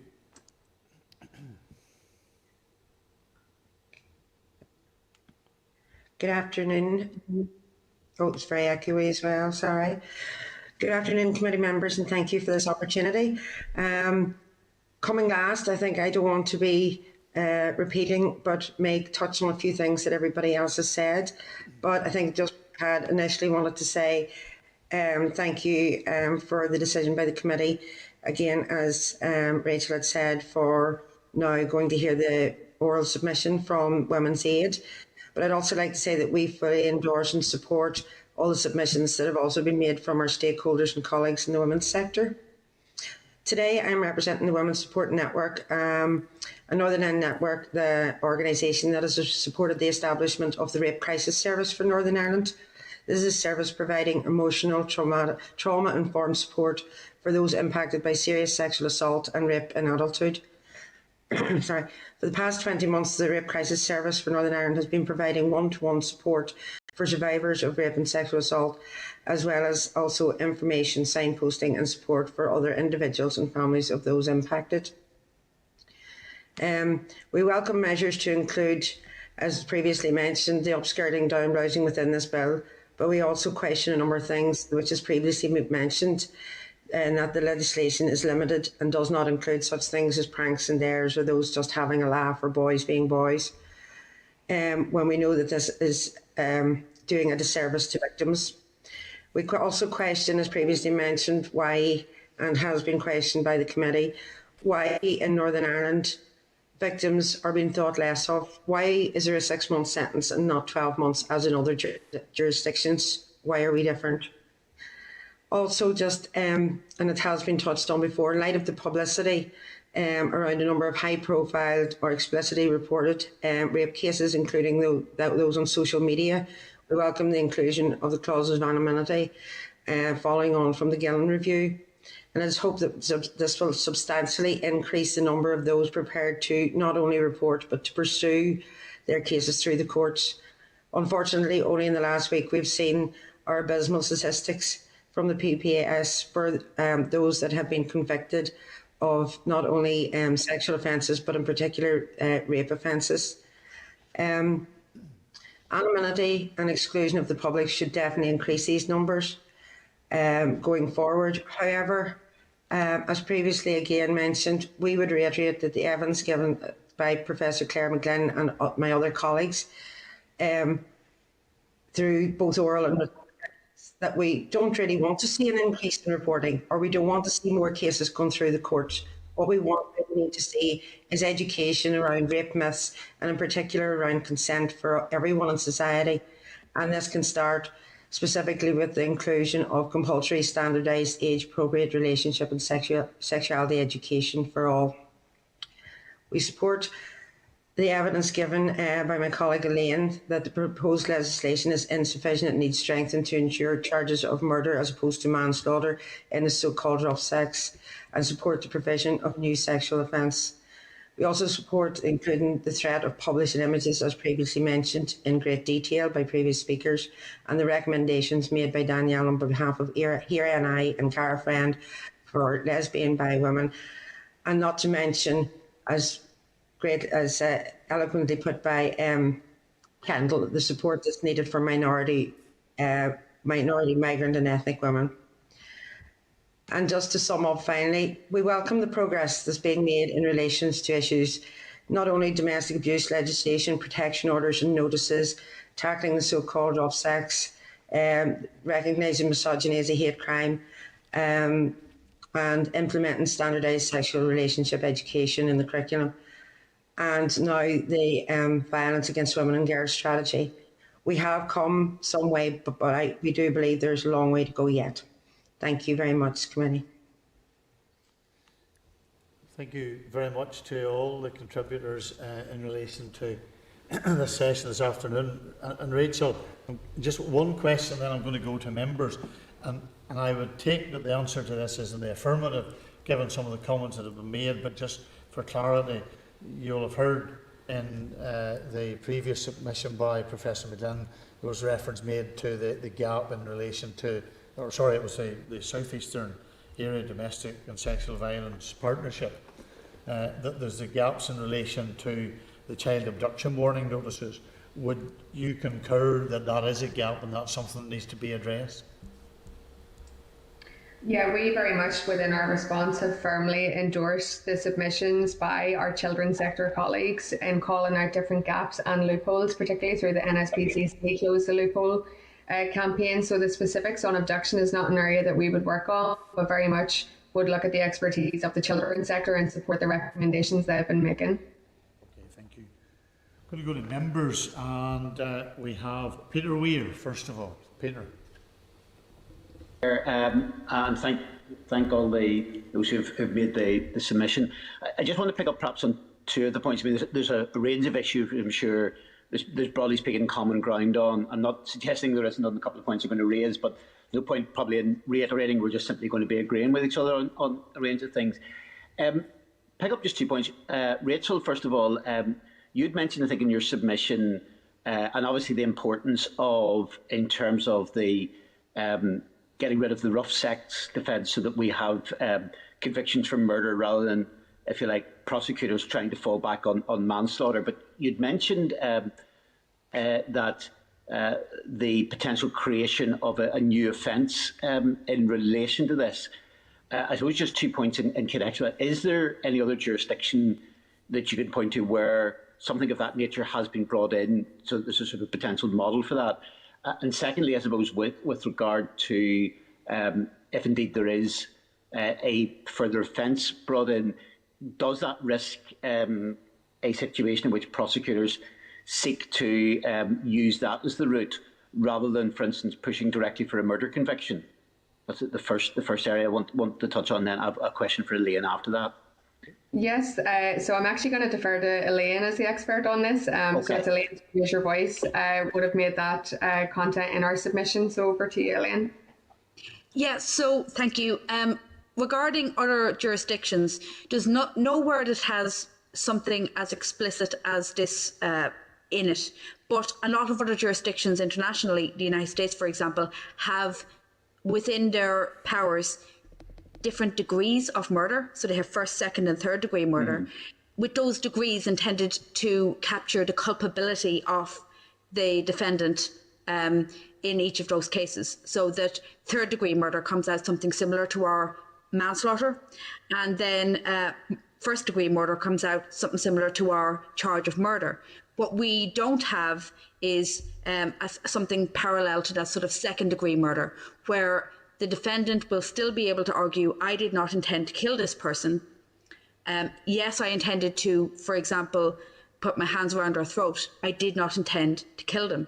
And that is a defence of accidental death.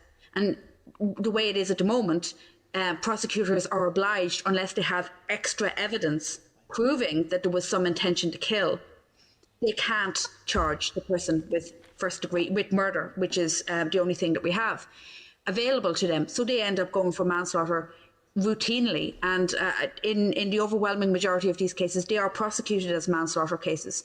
Where you see them being prosecuted as murder cases, it is usually because there is extra evidence, and that evidence can include, you know, searches online beforehand or taking extraordinary steps to hide what's happened. In most of these cases, that's not what happens. The person reports immediately that somebody has died and says, I didn't mean to do it. That immediately, unless there's something special, that immediately results in a charge of manslaughter. And so because we are in a situation where we don't have degrees of murder, the only option available is something similar to what I've proposed if we intend to bridge that gap. And we have done it previously with regards to dangerous driving. So that's the difference between killing somebody accidentally in a car accident, intentionally murdering somebody with a car, and the death by dangerous driving occupies that middle space where the person should have foreseen, by virtue of their lack of care, lack of attention, or negligence to their duties on the road, that death would be a possible outcome. And this is occupying the same space. So by virtue of them not being careful enough, they should have known that death would be a possible outcome of their actions during, in this case, during sex. Okay, Elaine, then the second area I just want to probe, and again, just to get your thinking in relation to this, is there's been a fairly compelling case from yourself and others in terms of the issue of particularly if we look at, say, upskirting, for example, in terms of the motivation issue, that a shift, there's a very strong argument for the shift towards the issue of the combination of consent and intention to take away the motivation element of things on it. I suppose just if in terms of the only complication I can potentially see with that in terms of the consent side of things, and I've seen this from many years ago whenever I was working as a barrister where there was sort of domestic abuse cases, is the potential abuse of consent, that you have a scenario in which either because there is some level of coerciveness or a pressure from whatever setting is put on the woman to effectively say, well, actually, yes, I did consent, and perhaps give false information, or whether it is because there's a particular linkage, be it either through a spousal situation, where whatever has happened in terms of the actions initially on that regard, that they feel in some way compelled, that they want to cover up or compel that. So I'm just wondering, in terms of the issue of consent, any thoughts you have in terms of ensuring that we protect the situation, so that we're not getting a situation where there's false consent being used as a level of defence, as opposed to that. I mean, I very much agree with what's been said in terms of the issue that I can see that there's a high level of barrier if we create the motivational side of things on it, and I can see in practice a DPP or whatever saying, well, actually, that's a bit of a grey area to prove that particular thing, so therefore we're not proceeding on that basis. But I just want, if you want to address the either coercive or false consent issue. Yeah, well, Maxine may have more to say on this in a moment, but I'll say just briefly, the sort of flimsy, and flimsy is not really the way laws ought to be, understanding of consent is built into so many of our laws, including our laws around rape and where consent is central to those, is a problem, broadly speaking. We need to have a more robust understanding of consent to begin with. It needs to begin with education, obviously, but it needs to be built into the laws. So that simply saying the word yes, even under duress, isn't misinterpreted as consent when, as you say, very often there's coercion, there's manipulation, there's threats and all sorts of things that preceded that yes, or that influenced the yes unduly, so that it's not real consent. It's consent, if you will, at the barrel of a gun. So we need to do better in terms of codifying what we actually mean by consent. Genuinely uninfluenced consent needs to be the standard. Just on that, Elaine, I know Maxine may be coming in relation to this. Is that something then potentially that could be dealt with by way of direct guidelines to the court? I'm just thinking, I appreciate what you're saying in terms of codifying. I suspect if we were to put something directly in legislation, it may be very difficult to actually get the wording correct, which would cover that type of situation. But I could see where there is guidance given to judges, given to others within the system, in relation to that. Something that went to judges, and the judges could communicate to juries prior to their deliberation in the same way as they do during a summing up, would be extremely helpful. And I know that there's further Gillen recommendations that we're expecting to see in the next mandate, hopefully, that refer to the guidance that judges are able to give to juries before they begin their deliberations around understanding rape myths and busting those rape myths. And this would be very much a part of that, but also it could apply to other kinds of trials as well. So I'll pass to Maxine now. Thanks, Elaine, and thanks, Mr. Weir. I suppose one thing I would add to that is in connection, and this is where this legislation, you can see clear links to it, because although there may well be, as you say, around consent and questions around consent and whether or not that was given, it's then what that person will do with those images. So it's whether or not, and I think it's more, if those images were kept, were not shared, it's what then I would imagine in that scenario, they're going to be used those images probably around image-based sexual abuse, you know, where those images will be shared without consent. And as you say, even again, what does consent mean even in that scenario?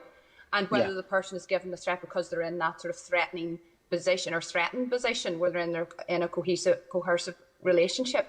So I think it's that connection with these pieces of legislation, or this legislation, and the different acts that someone will do once they have these photographs in their possession. What will happen to those? So I think that's where the connection is, and I do think it would be useful.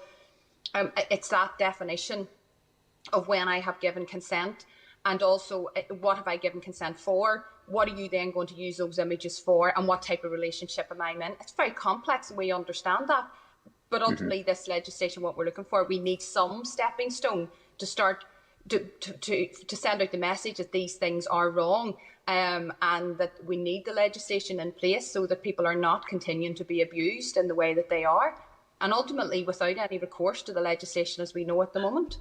I mean, so I think from that point of view, Elaine, I suppose what we're talking about, which seems again a very sensible approach, there's almost, if you like, two particular issues with consent. There's first of all whether consent is given genuinely, but also then the need for consent to occur on at least 2 points. I mean, because I can envisage, and I think all of us could envisage, I suppose particularly if we take a look at, I know sort of in terms of the use of imagery, for instance, was mentioned earlier in terms of, broadly speaking, call it the revenge porn type situation on it, that there could well be a situation, and we've come across various situations where consent was given initially where a photograph was taken, for example, but what there certainly isn't is that consent for that either for it to be used, or indeed I know the other issues been raised in terms of the criminalising the threat of using that as a device, you know, for whatever reason to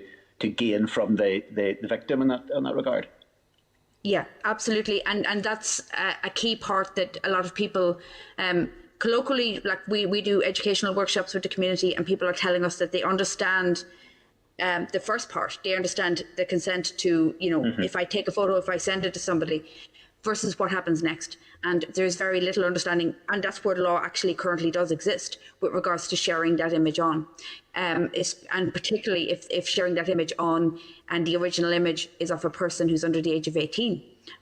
There's confusion around that as well. So I think this as well goes into properly explaining what consent is, properly explaining what the current law is, properly explaining the proposed changes to the law, and then communicating that to the public, because very often people, they aren't aware of this. And if they aren't aware of it, it comes back to that conversation about people misunderstanding actual serious crimes as banter or a laugh or a dare or something like that.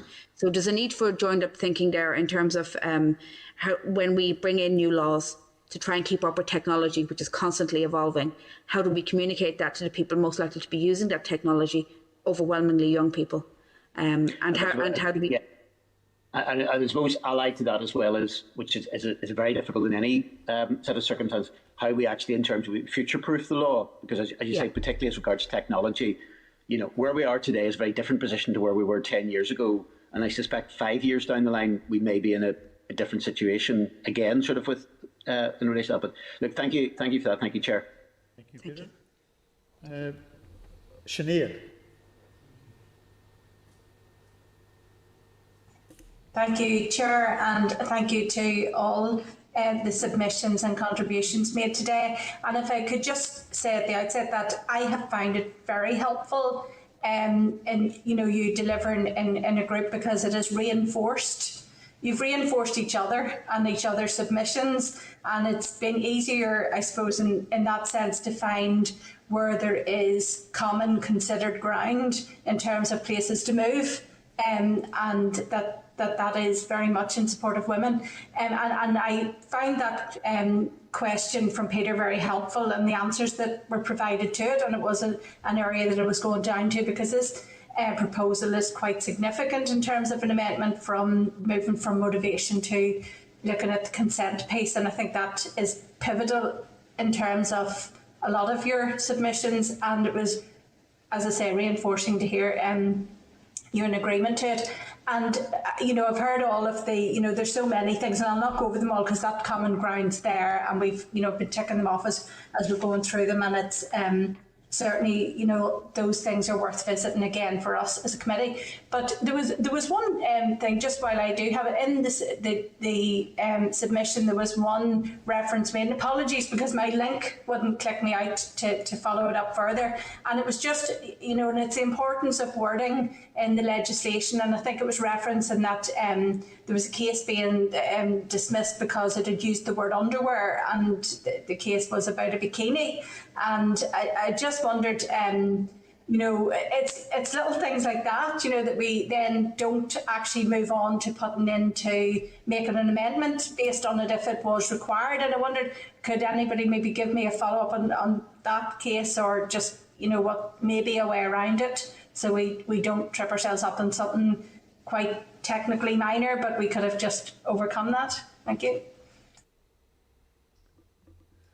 I suppose Rachel, I'm not sure who should be throwing that to. Thank you. Yeah, no problem. So I can just really summarise what we said in our submission about this. So, and then I'm going to go, maybe Danielle might want to cover as well some of the parts on how this can relate to the LGBT community. But we did say that in our submission, it is important that the legislation is not restrictive. For example, breast should be interpreted to include a mastectomy scar where there may be no breast tissue remaining. Previous strict interpretations of legislation has meant that, for example, initially a charge of voyeurism was rejected because the victim was wearing bikini bottoms and not underwear. And that, examples of strict wording like this can mean the technicalities throw cases out. Danielle, I don't know whether you want to make any comments either on how we related this to the LGBT community. So the case we referred to was actually a Northern Ireland case. It was in 2009, and it happened at a Belfast City Council having leisure centre, Falls Leisure Centre, and the case was allowed because bikini bottoms are supposed to be seen in public, whereas underwear isn't. Then that distinction meant the voyeurism charge stand. So I suppose it's just learning from that. And similarly, if we get into technicalities about what counts as a breast, is it a mastectomy scar if somebody is taking a picture down somebody's top to show a scar with the intention to distress or humiliate them, that should still be an offence. I know we've talked about how the intention set out in the bill isn't the best way of doing it, but so just the threshold, or just that it doesn't get bound up in technicalities of a trans woman who's taken hormones is to develop breasts. At what stage do we is there a technicality where it's chest tissue rather than breast tissue? So it's just to avoid that. And then also if people have undergone other surgeries, then we know that is sometimes used in domestic situations as a way of impacting people's self-esteem, and where threats to publish is really important as well, because the distress impact that can have, just knowing that somebody has pictures that they may share and them holding that threat over you. It's just a broad interpretation rather than a stringent one, so that people it's not a technicality. And Danielle, do you think then that that the consent piece, and working in that it's a covert, intention, do you think that covers that then, if that's well grounded, that it's obvious that there isn't consent and this was a covert way of going about getting or creating an image? I think there's two different things. There are going to be instances where it is covert, where maybe it's somebody who isn't known to the person whose picture's taken, or who is known but there is no relationship, whereas there could be a picture taken, as previously discussed, as part of a relationship consensually, but then the threats to publish that. And for LGBT people, then that can come with the additional threat of outing somebody. And we know that there are many instances where LGBT people aren't welcome and they aren't open about their sexual orientation and gender identity. So it's just an additional form of coercive control, really. So while the picture, I think they're two different issues. There could be consensual pictures that could still be used in a controlling way. Yeah, I appreciate that. Thank you, both Rachel and Danielle for that. Thank you, Chair. Thank you, Sinead. Gemma? Thank you, Chair, and thank you everyone for your presentations. I'm going to keep my camera off because my internet connection wasn't stable earlier. So my first question, I think it might be for Rachel, but you can correct me if I'm wrong. So in terms of the issue of banning the public from court and domestic abuse proceedings, how has that been considered previously, and are you aware of it happening in any other jurisdiction?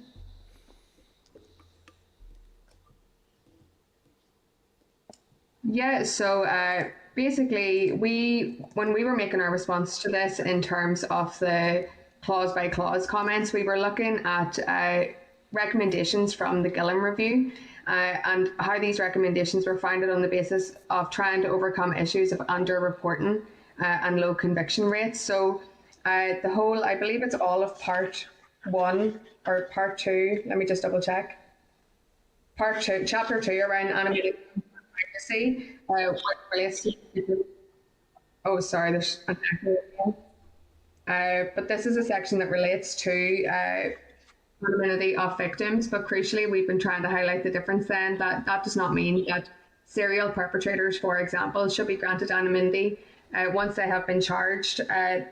This should be made public, and for there's a number of reasons why we said this, but first of all it will encourage other victims to come forward, but also will then highlight the severity of this. In terms of it in other jurisdictions, I'm actually not sure on this. I'm not sure whether any of my colleagues here who work more closely on the Gillam review would be able to say. So with regards to the Gillam review, there's quite a bit of detail in there about where it mirrors other jurisdictions and where it would be a departure from other jurisdictions. And in fact, Sir John Gillan went into a great deal of, he went to huge effort looking at jurisdictions around the world and talking to legal experts practicing in those different jurisdictions with regards to different, multiple different clauses within the Gillam review. So there is detail in there, but there's nothing specific relating to this particular clause, primarily because of its relatively new. I say new, knowing that obviously the Gillam review is itself relatively new, but constantly evolving situation around these particular issues. So while I can't recall off the top of my head precisely what's in what other jurisdictions he looked at on this particular issue, I know that if he did, and if there is something new in there, then it will be in the Gillam review. But with that said, most of the legislation that exists on this has, anywhere in the world, it has been passed in between the Gillam review and this moment in time. Oh, Karen might have something. I'm just going to come in. In the Republic of Ireland, the public is already banned from rape trials, which is definitely one jurisdiction I can comment on. And I think there are calls in the other jurisdictions to bring this in as well. I think in some jurisdictions there may not be bans, but there may be very strict restrictions whereby the legal teams on both sides of cases, this is from my recollection of what's in the Gillam review, which I haven't double checked for this, where the legal teams of both sides, the defence team and the prosecution team, have to look at the list and pre-approve who's on the list on that given day. So it isn't strictly speaking a ban, but it is a very serious restriction. And I think that's where Judge Gillen's thinking was, which is not that we want to hide this from the public gaze in terms of ensuring justice is seen to be done as well, but that we also want to avoid rubbernecking, for want of a better way of putting it. We want to avoid people with no connection whatsoever to the case. So if you do want to attend a trial, you have to show that you have some connection in some way with the trial and the personnel involved, or you have some expertise or special interest in this particular case. Could I also just say on this point around exclusion of the public from court, we very much welcome this, and we were looking at the recent history in Northern Ireland with very public cases relating to rape and serious sexual offences, and even our own research where just 4.5% of people said that Northern Ireland does not have a problem with rape culture. But this is very much backed up in international conventions such as the Istanbul Convention and the UN Committee Against Torture, where they specifically identify measures to prevent the secondary re-victimisation of those who have been victims of serious sexual offences. And these are one of those gender-sensitive procedures that has been used elsewhere according to these international mechanisms. But also the NSPCC has called for this to be extended to all sexual offence cases relating to a child, and we would also support that. And that we believe that this should be applied to a whole suite of legislation relating to gender-based violence, particularly with some of the issues we've raised to the committee before in relation to challenges with family courts and the very public nature of the Magistrates Court. So I hope that answers your question, Gemma, in a bit more detail, but off the top of my head, I don't know which jurisdictions have it in place, but know that it's definitely got a basis in international human rights mechanisms. Yeah, no, thank you. It was more around the domestic abuse proceedings, public being banned from that. So, no, thank you for that. And my other question, in terms of the new sexual homicide offence, have there been any discussions with the department about this previously or recently? So, the first interaction we had really on this was when it went out for public consultation, or rather the consent to serious harm for sexual gratification, not a defence, went out for public consultation, which was last December and ran over the Christmas period and into January.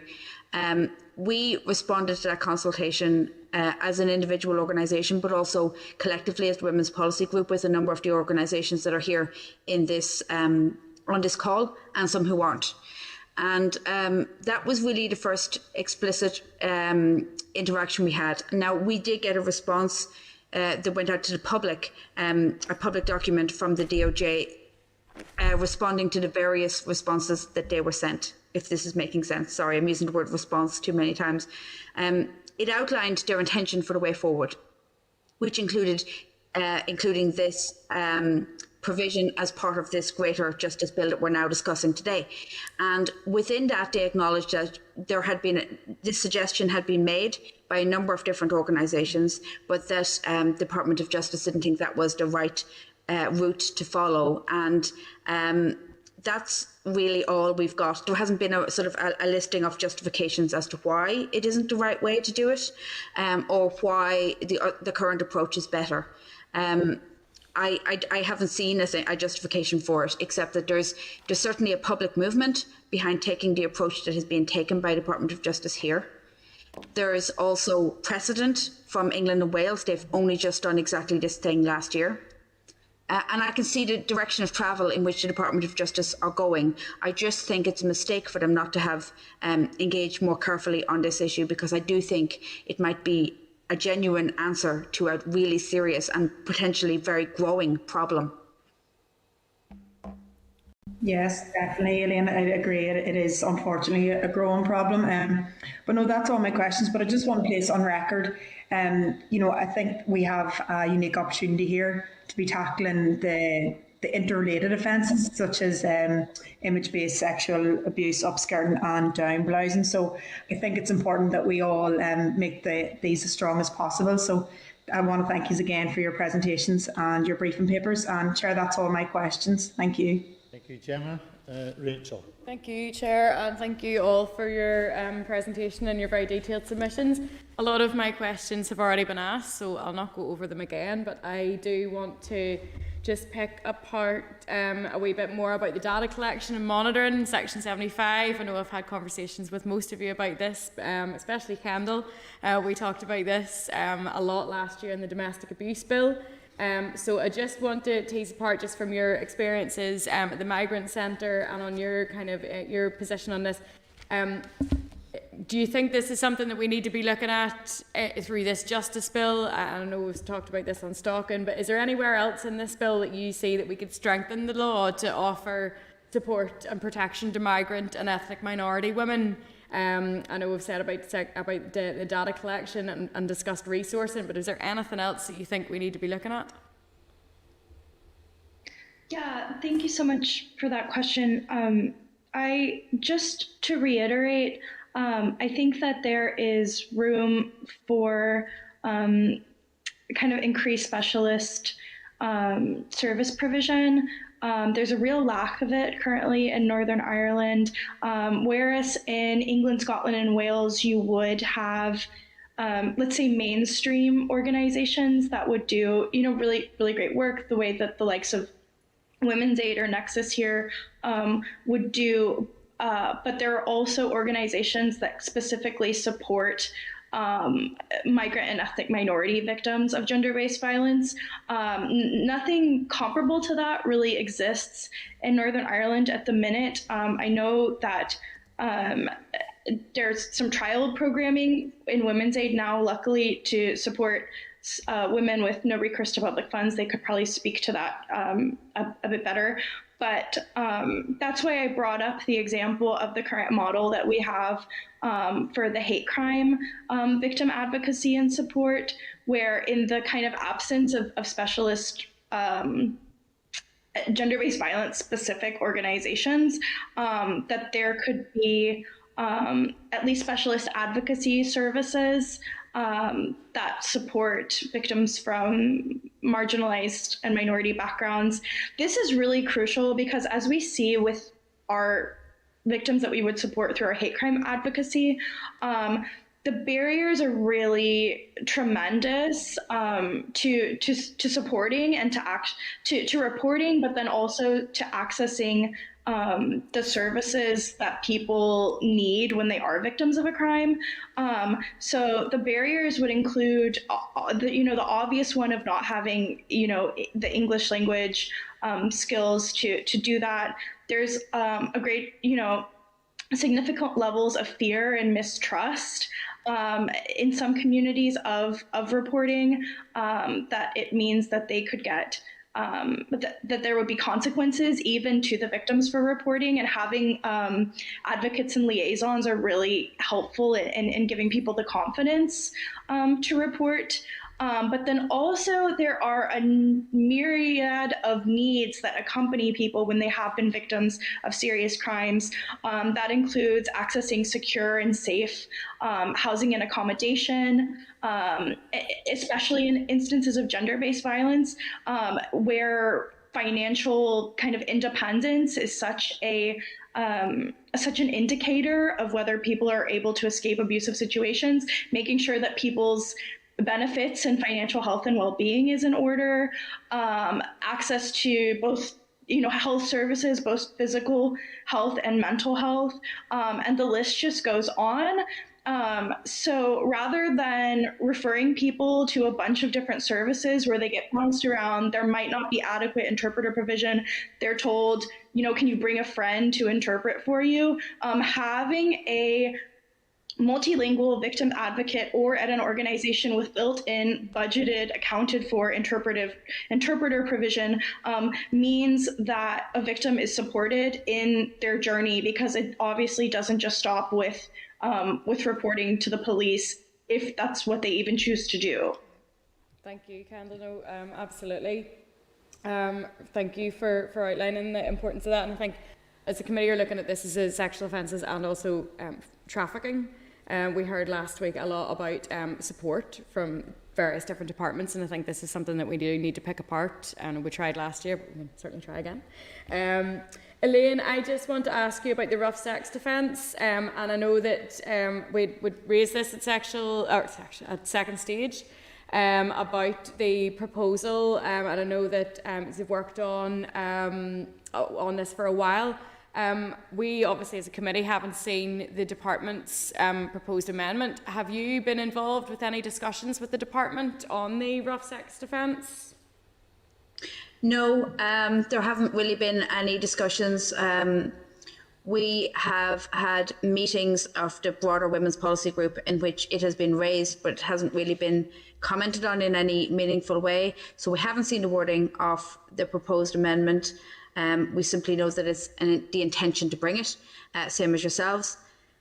And regrettably, we do know, the only thing we do know for certain is that there's no intention to bring in a proposal like what we suggested here, and there's been no in-depth sort of consultation with us as to why, or any sort of justification as to why. And I do understand that there's an element of path of least resistance and the feeling of the need. This goes back to what we were talking about earlier, the feeling of the need to do something, even if that something is not actually going to correctly, adequately address the problem that it's trying to address. And while bringing in this amendment that'll simply formalise R versus Brown won't do any harm necessarily, it has the potential, depending on what the phrasing is, to do harm by attempting to criminalise consensual sexual acts. And it certainly won't do any good in terms of meeting the need, bridging that gap between manslaughter and murder. Thank you. No, it certainly. I know this. I would love to be able to see the departmental amendment before consideration stage, and we have asked. So certainly, I'm happy to see if we can go back and ask for the rationale about why the department is going down a route, especially whenever you have very clearly said that this might not be the best route. We've heard from the previous submission as well that maybe doing it just for the sake of doing it is maybe not the best thing, and that we might be missing a trick here. So thank you for that. I just wanted to touch upon finally from any of you really, and we discussed it previously, and that's on cyber flashing. Has this been something that has been raised with yourselves and any of the scope of your work, and would you encourage the committee to look at something to do with cyber flashing in this bill? I'll just start there, Rachel, and say yes, absolutely. So there's been 2 different occasions in the past year where we have opened a call for anonymous submissions from women in Northern Ireland, and one was in relation to the Stalking Bill, and it was very, very high in the responses was the amount of women saying to us that when they were being cyber stalked or stalked online, normally it was both in person and online, that it escalated to cyber stalking. A very high proportion of the women that disclosed to us said that happened. But also again, then just that the men doing this are emboldened by the fact that nothing is done about it, and that it's seen as normalised. And I know the previous presentation did touch on some of the issues around telecommunications legislation and how it is a part of primary legislation, but we have made recommendations before, including in our hate crime legislation review response, on how we should be able to domestically incorporate some form of legislation to deal with online harm of women that doesn't require changes to primary legislation. So I would just like to raise that again, but that it is absolutely an issue that more and more women are telling us, and we had so many testimonies of it happening. Thank you, Rachel. The one thing I'll add to that is everything Rachel said, but also we deliver training in the community and people don't even recognise it as unusual. It seems to happen universally. It happens to people on, for example, dating websites, but increasingly we're hearing about it happening within schools, it happening within workplaces, it happening within even people using the facility to airdrop, which is effectively if you've got your Bluetooth activated on your phone and you're on a bus, you're on a train, etc., somebody using that facility to send intimate pictures to potentially every person on the train, but also potentially you. There's a never-ending, I suppose, array of approaches that people can take to doing this. And exactly like Rachel said a moment ago, the people doing it are emboldened by the fact that they know, yes, admittedly, they may not want to tell their grandmother about it, but they know there's going to be no legal consequences. They know they can get away with it, and so they do it. It's almost part of the thrill, is they getting away with it. And unless something is done, and I'm cognizant of Mr. Weir's comment earlier, which is definitely relevant, which is we can't really future-proof these things in any certain way if they are excessively specific, because technology keeps evolving. But even a commitment to attempting to legislate for using the internet for the purposes of exposing oneself, whatever the intention is, whether it's to stalk a person, to humiliate a person, to get a date with a person, whatever their justification is almost irrelevant to the means of communication. And that's where I think any useful legislation would lie, in targeting the fact that they're using the internet to send intimate images against other people's will. Cyber flashing is exactly the right word for it. Great, thank you. We have also, sorry Rachel, just to say, we've also included evidence in other submissions around trying to future-proof these sort of problems. So with technological advancements, a lot of women talk to us, particularly in the Stalking Bill evidence submission, around how they thought, you know, once we were in lockdown, they thought that maybe the levels of stalking they experienced would be reduced, but in fact that, you know, the men that were stalking them were finding more and more creative ways to do this, even when they were being locked up in their own homes. And, you know, that went from things like cyber flashing, threatening to publish images of them, even financial abuse, finding ways to get into their online banking, basic things to finding out apps that they're using and using them to communicate with them as well. So I definitely think the fact that there's primary legislation on malicious communications and the Communications Act shouldn't be a way to prevent us from trying to do something at a Northern Ireland level about this. Thank you. Thank you. And Rachel, can I thank you and your colleagues for your written submission and also the time you've taken today. Can I thank Kendall, Elaine, Danielle, Aaron and Maxine. I think that this has been very useful for members. I trust that you've found it also helpful in terms of being able to come to the committee today. So thank you, and we look forward to continue to work with you in relation to this piece of legislation, and as also we've cross-referenced other pieces of legislation that you have previously worked on. So thank you once again. Thank you very much. Thank you. Thank you. Thank you. Thank you, members. Thank you. Thank you. If we could then move to conclude the business, and Sinead has indicated that she needs to leave very soon, so we'll try and go through these pieces of work relatively quickly. Item 8 and item 9, we're going to take these two items together, and you'll find the information at pages 258 to 281. And they're in relation to the county court fees and the magistrate court fees. At our meeting on the 21st of September, the committee considered the information from the Department of Justice and proposals to take two statutory rules to prescribe fees for new licensing applications arising from the Licensing and Registration Clubs Amendment Act 2021, which inserted a new Article 44A and a 44B in the Licensing NI Order 1996. In relation to further additional permitted hours for public houses and hotels. The rules are not subject to any assembly procedure, and the Northern Ireland Courts and Tribunal Service has assessed the work required to consider the new applications, and the fee charges are comparable to existing applications, and considers £354 to be appropriate in each Article 44A and 44B application. The committee agreed to ask the Department for Justice for further information on a number of issues, including details of the assessment undertaken by the Court Service, which concluded that £354 is an appropriate fee, and whether the Department of Communities has provided a view on the proposed fees and when the new fees will come into operation and how they will be communicated to stakeholders.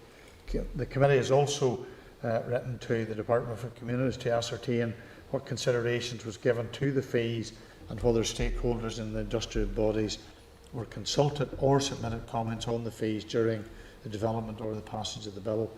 The Department of Justice has advised that it has assessed the level of work required and considered fees for similar existing application, and states that the fee of £354 relates to orders which are granted until revoked, and that a licensee can apply for 104 nights in a single application if they wish to do so, which works out at a cost of £3.40 per night.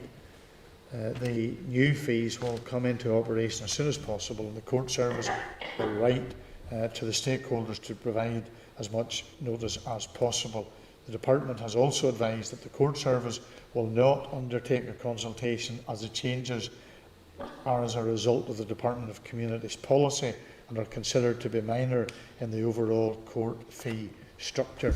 In the response, the Department of Communities has advised that it does not have any concerns with the fee at the £354 for these applications, and DFC states that there were no references to fees in the responses to 2019 consultation on the general licensing schemes, and has advised that no concerns were raised about the fees to be applied during the engagement with respective bodies prior to the implementation of Phase 1 of the 2021 Act. And so it's to just seek the views of members on whether you're content to note the two proposals of the statutory rules in relation to the Licensing Regulation Bills Amendment Act 2021 in view of the additional information provided by the Department of Justice and also the Department of Communities. Content? Content. Rachel, sorry. I very quickly, I appreciate the information from DFC and from DOJ, but the question was, have the stakeholders and organisations been consulted or talked to on this particular raise in fees? So I appreciate that they have been in 2019, but there was no detail in 2019 because I responded to the consultation then. There was no discussion of fees. So, and whilst I appreciate that they might, okay, well, there's increased workload, but they're already monitoring and recording the amount of extra nights and late licences because that's how it works. They do that already from 52 to 104. So, whilst I appreciate that, yes, there's an increase in fee, has stakeholders and organisations working in this industry, and in terms of licence applications, be it clubs, pubs, hotels, and so on, been consulted or discussed on this particular fee increase? Well, I think we should go back to him on that basis and ask that very specific question. Agreed? Agreed. Thank you. Item 10, the increasing the general civil jurisdiction of county courts in Northern Ireland, results of the consultation on the proposed way forward. You'll find that on pages 283 to 361. The committee considered the proposals by the Department to undertake a public consultation on increasing the general civil jurisdiction of the county courts in Northern Ireland, which relates to the financial limits which govern the court tier for civil claims such as personal injury and breach of contract. Consultation also sought the views on increasing the jurisdiction of the small claims court, clinical negligence cases, and the removal power and defamation. The committee agreed that it was content for the consultation to take place and it would consider the proposals further when the results of the consultation were available. The Department has now provided the results of the consultation, which indicated that there was general support for increasing the jurisdiction of the county courts and district judges, although there were different views on the level of increase. There was also general support for the increase in jurisdiction of the small claims court. The Minister is minded to bring forward secondary legislation to increase the small claims jurisdiction in this mandate from 3,000 to 5,000 after consultation with the Lady Chief Justice, and a working group will now be established to analyse the practical implications or implementation of some of the other key consultation proposals, including an increase in the county court jurisdiction from 30,000 to 60,000 and the jurisdiction of the district judge from 10k to 20k, providing county court judges with a statutory power to remove cases from the county court to the High Court, potentially reserving clinical negligence cases to the High Court, and increasing the support limit for defamation claims. So it's to seek the views of the members of whether we are content to note the results of the consultation and the proposed way forward, or whether we wish to submit any further views or comments or require any further information or clarification at this stage. Content? Content, thank you. Item 11, correspondence. The sixth item of correspondence at pages 363 to 443 of the meeting pack, and we'll draw attention to one of the items in the meeting pack and then one in the table pack, and then if any members have any other issues to raise in relation to correspondence. Item 11.2 at pages 366 to 368 is a response to the Minister of Justice regarding development and introduction of the Animal Cruelty Register.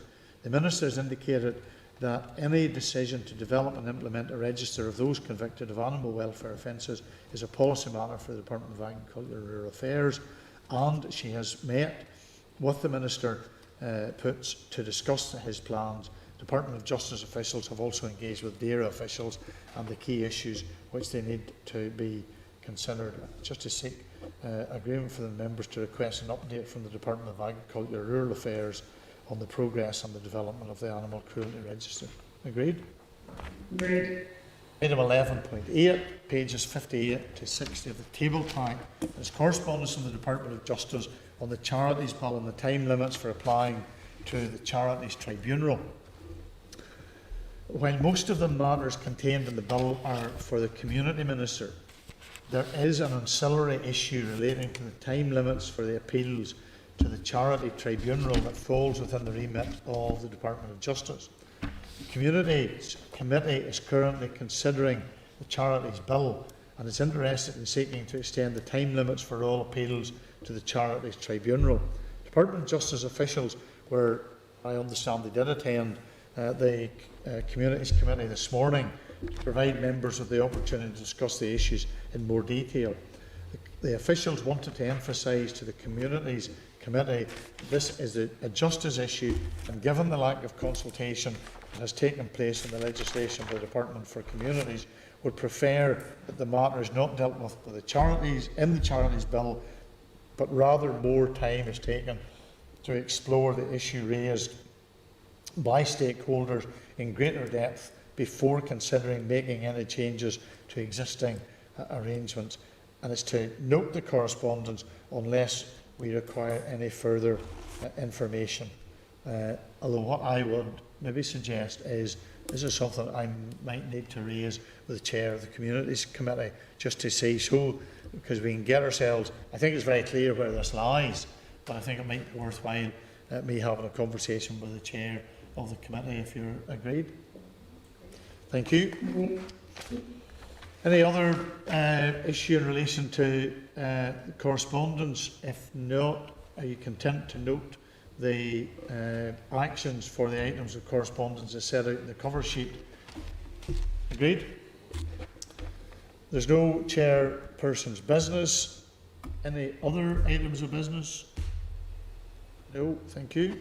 And that's just then to remind members that the next date, time and place of the meeting will be on Thursday, 25th of November at 2 p.m. and will be in room 30 of Parliament Buildings.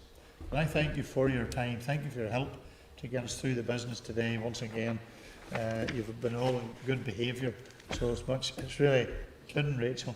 So it is much appreciated. Right. It's good. Thank you. Good to see you. Thank you. Enjoy the rest of your evening. Thank you.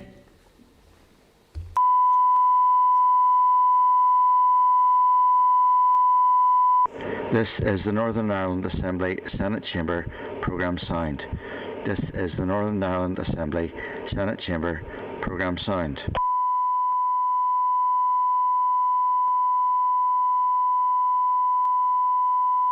This is the Northern Ireland Assembly Senate Chamber programme sound. This is the Northern Ireland Assembly Senate Chamber programme sound.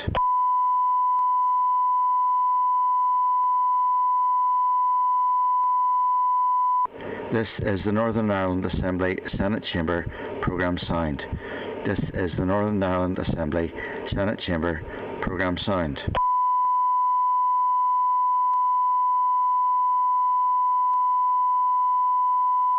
This is the Northern Ireland Assembly Senate Chamber programme sound. This is the Northern Ireland Assembly Senate Chamber programme sound.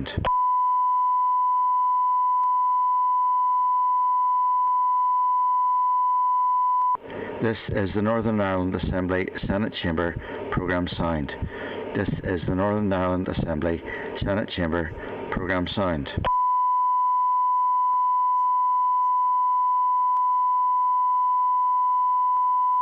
This is the Northern Ireland Assembly Senate Chamber programme sound. This is the Northern Ireland Assembly Senate Chamber programme sound.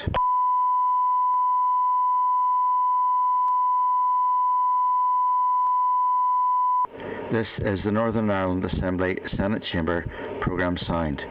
This is the Northern Ireland Assembly Senate Chamber programme sound.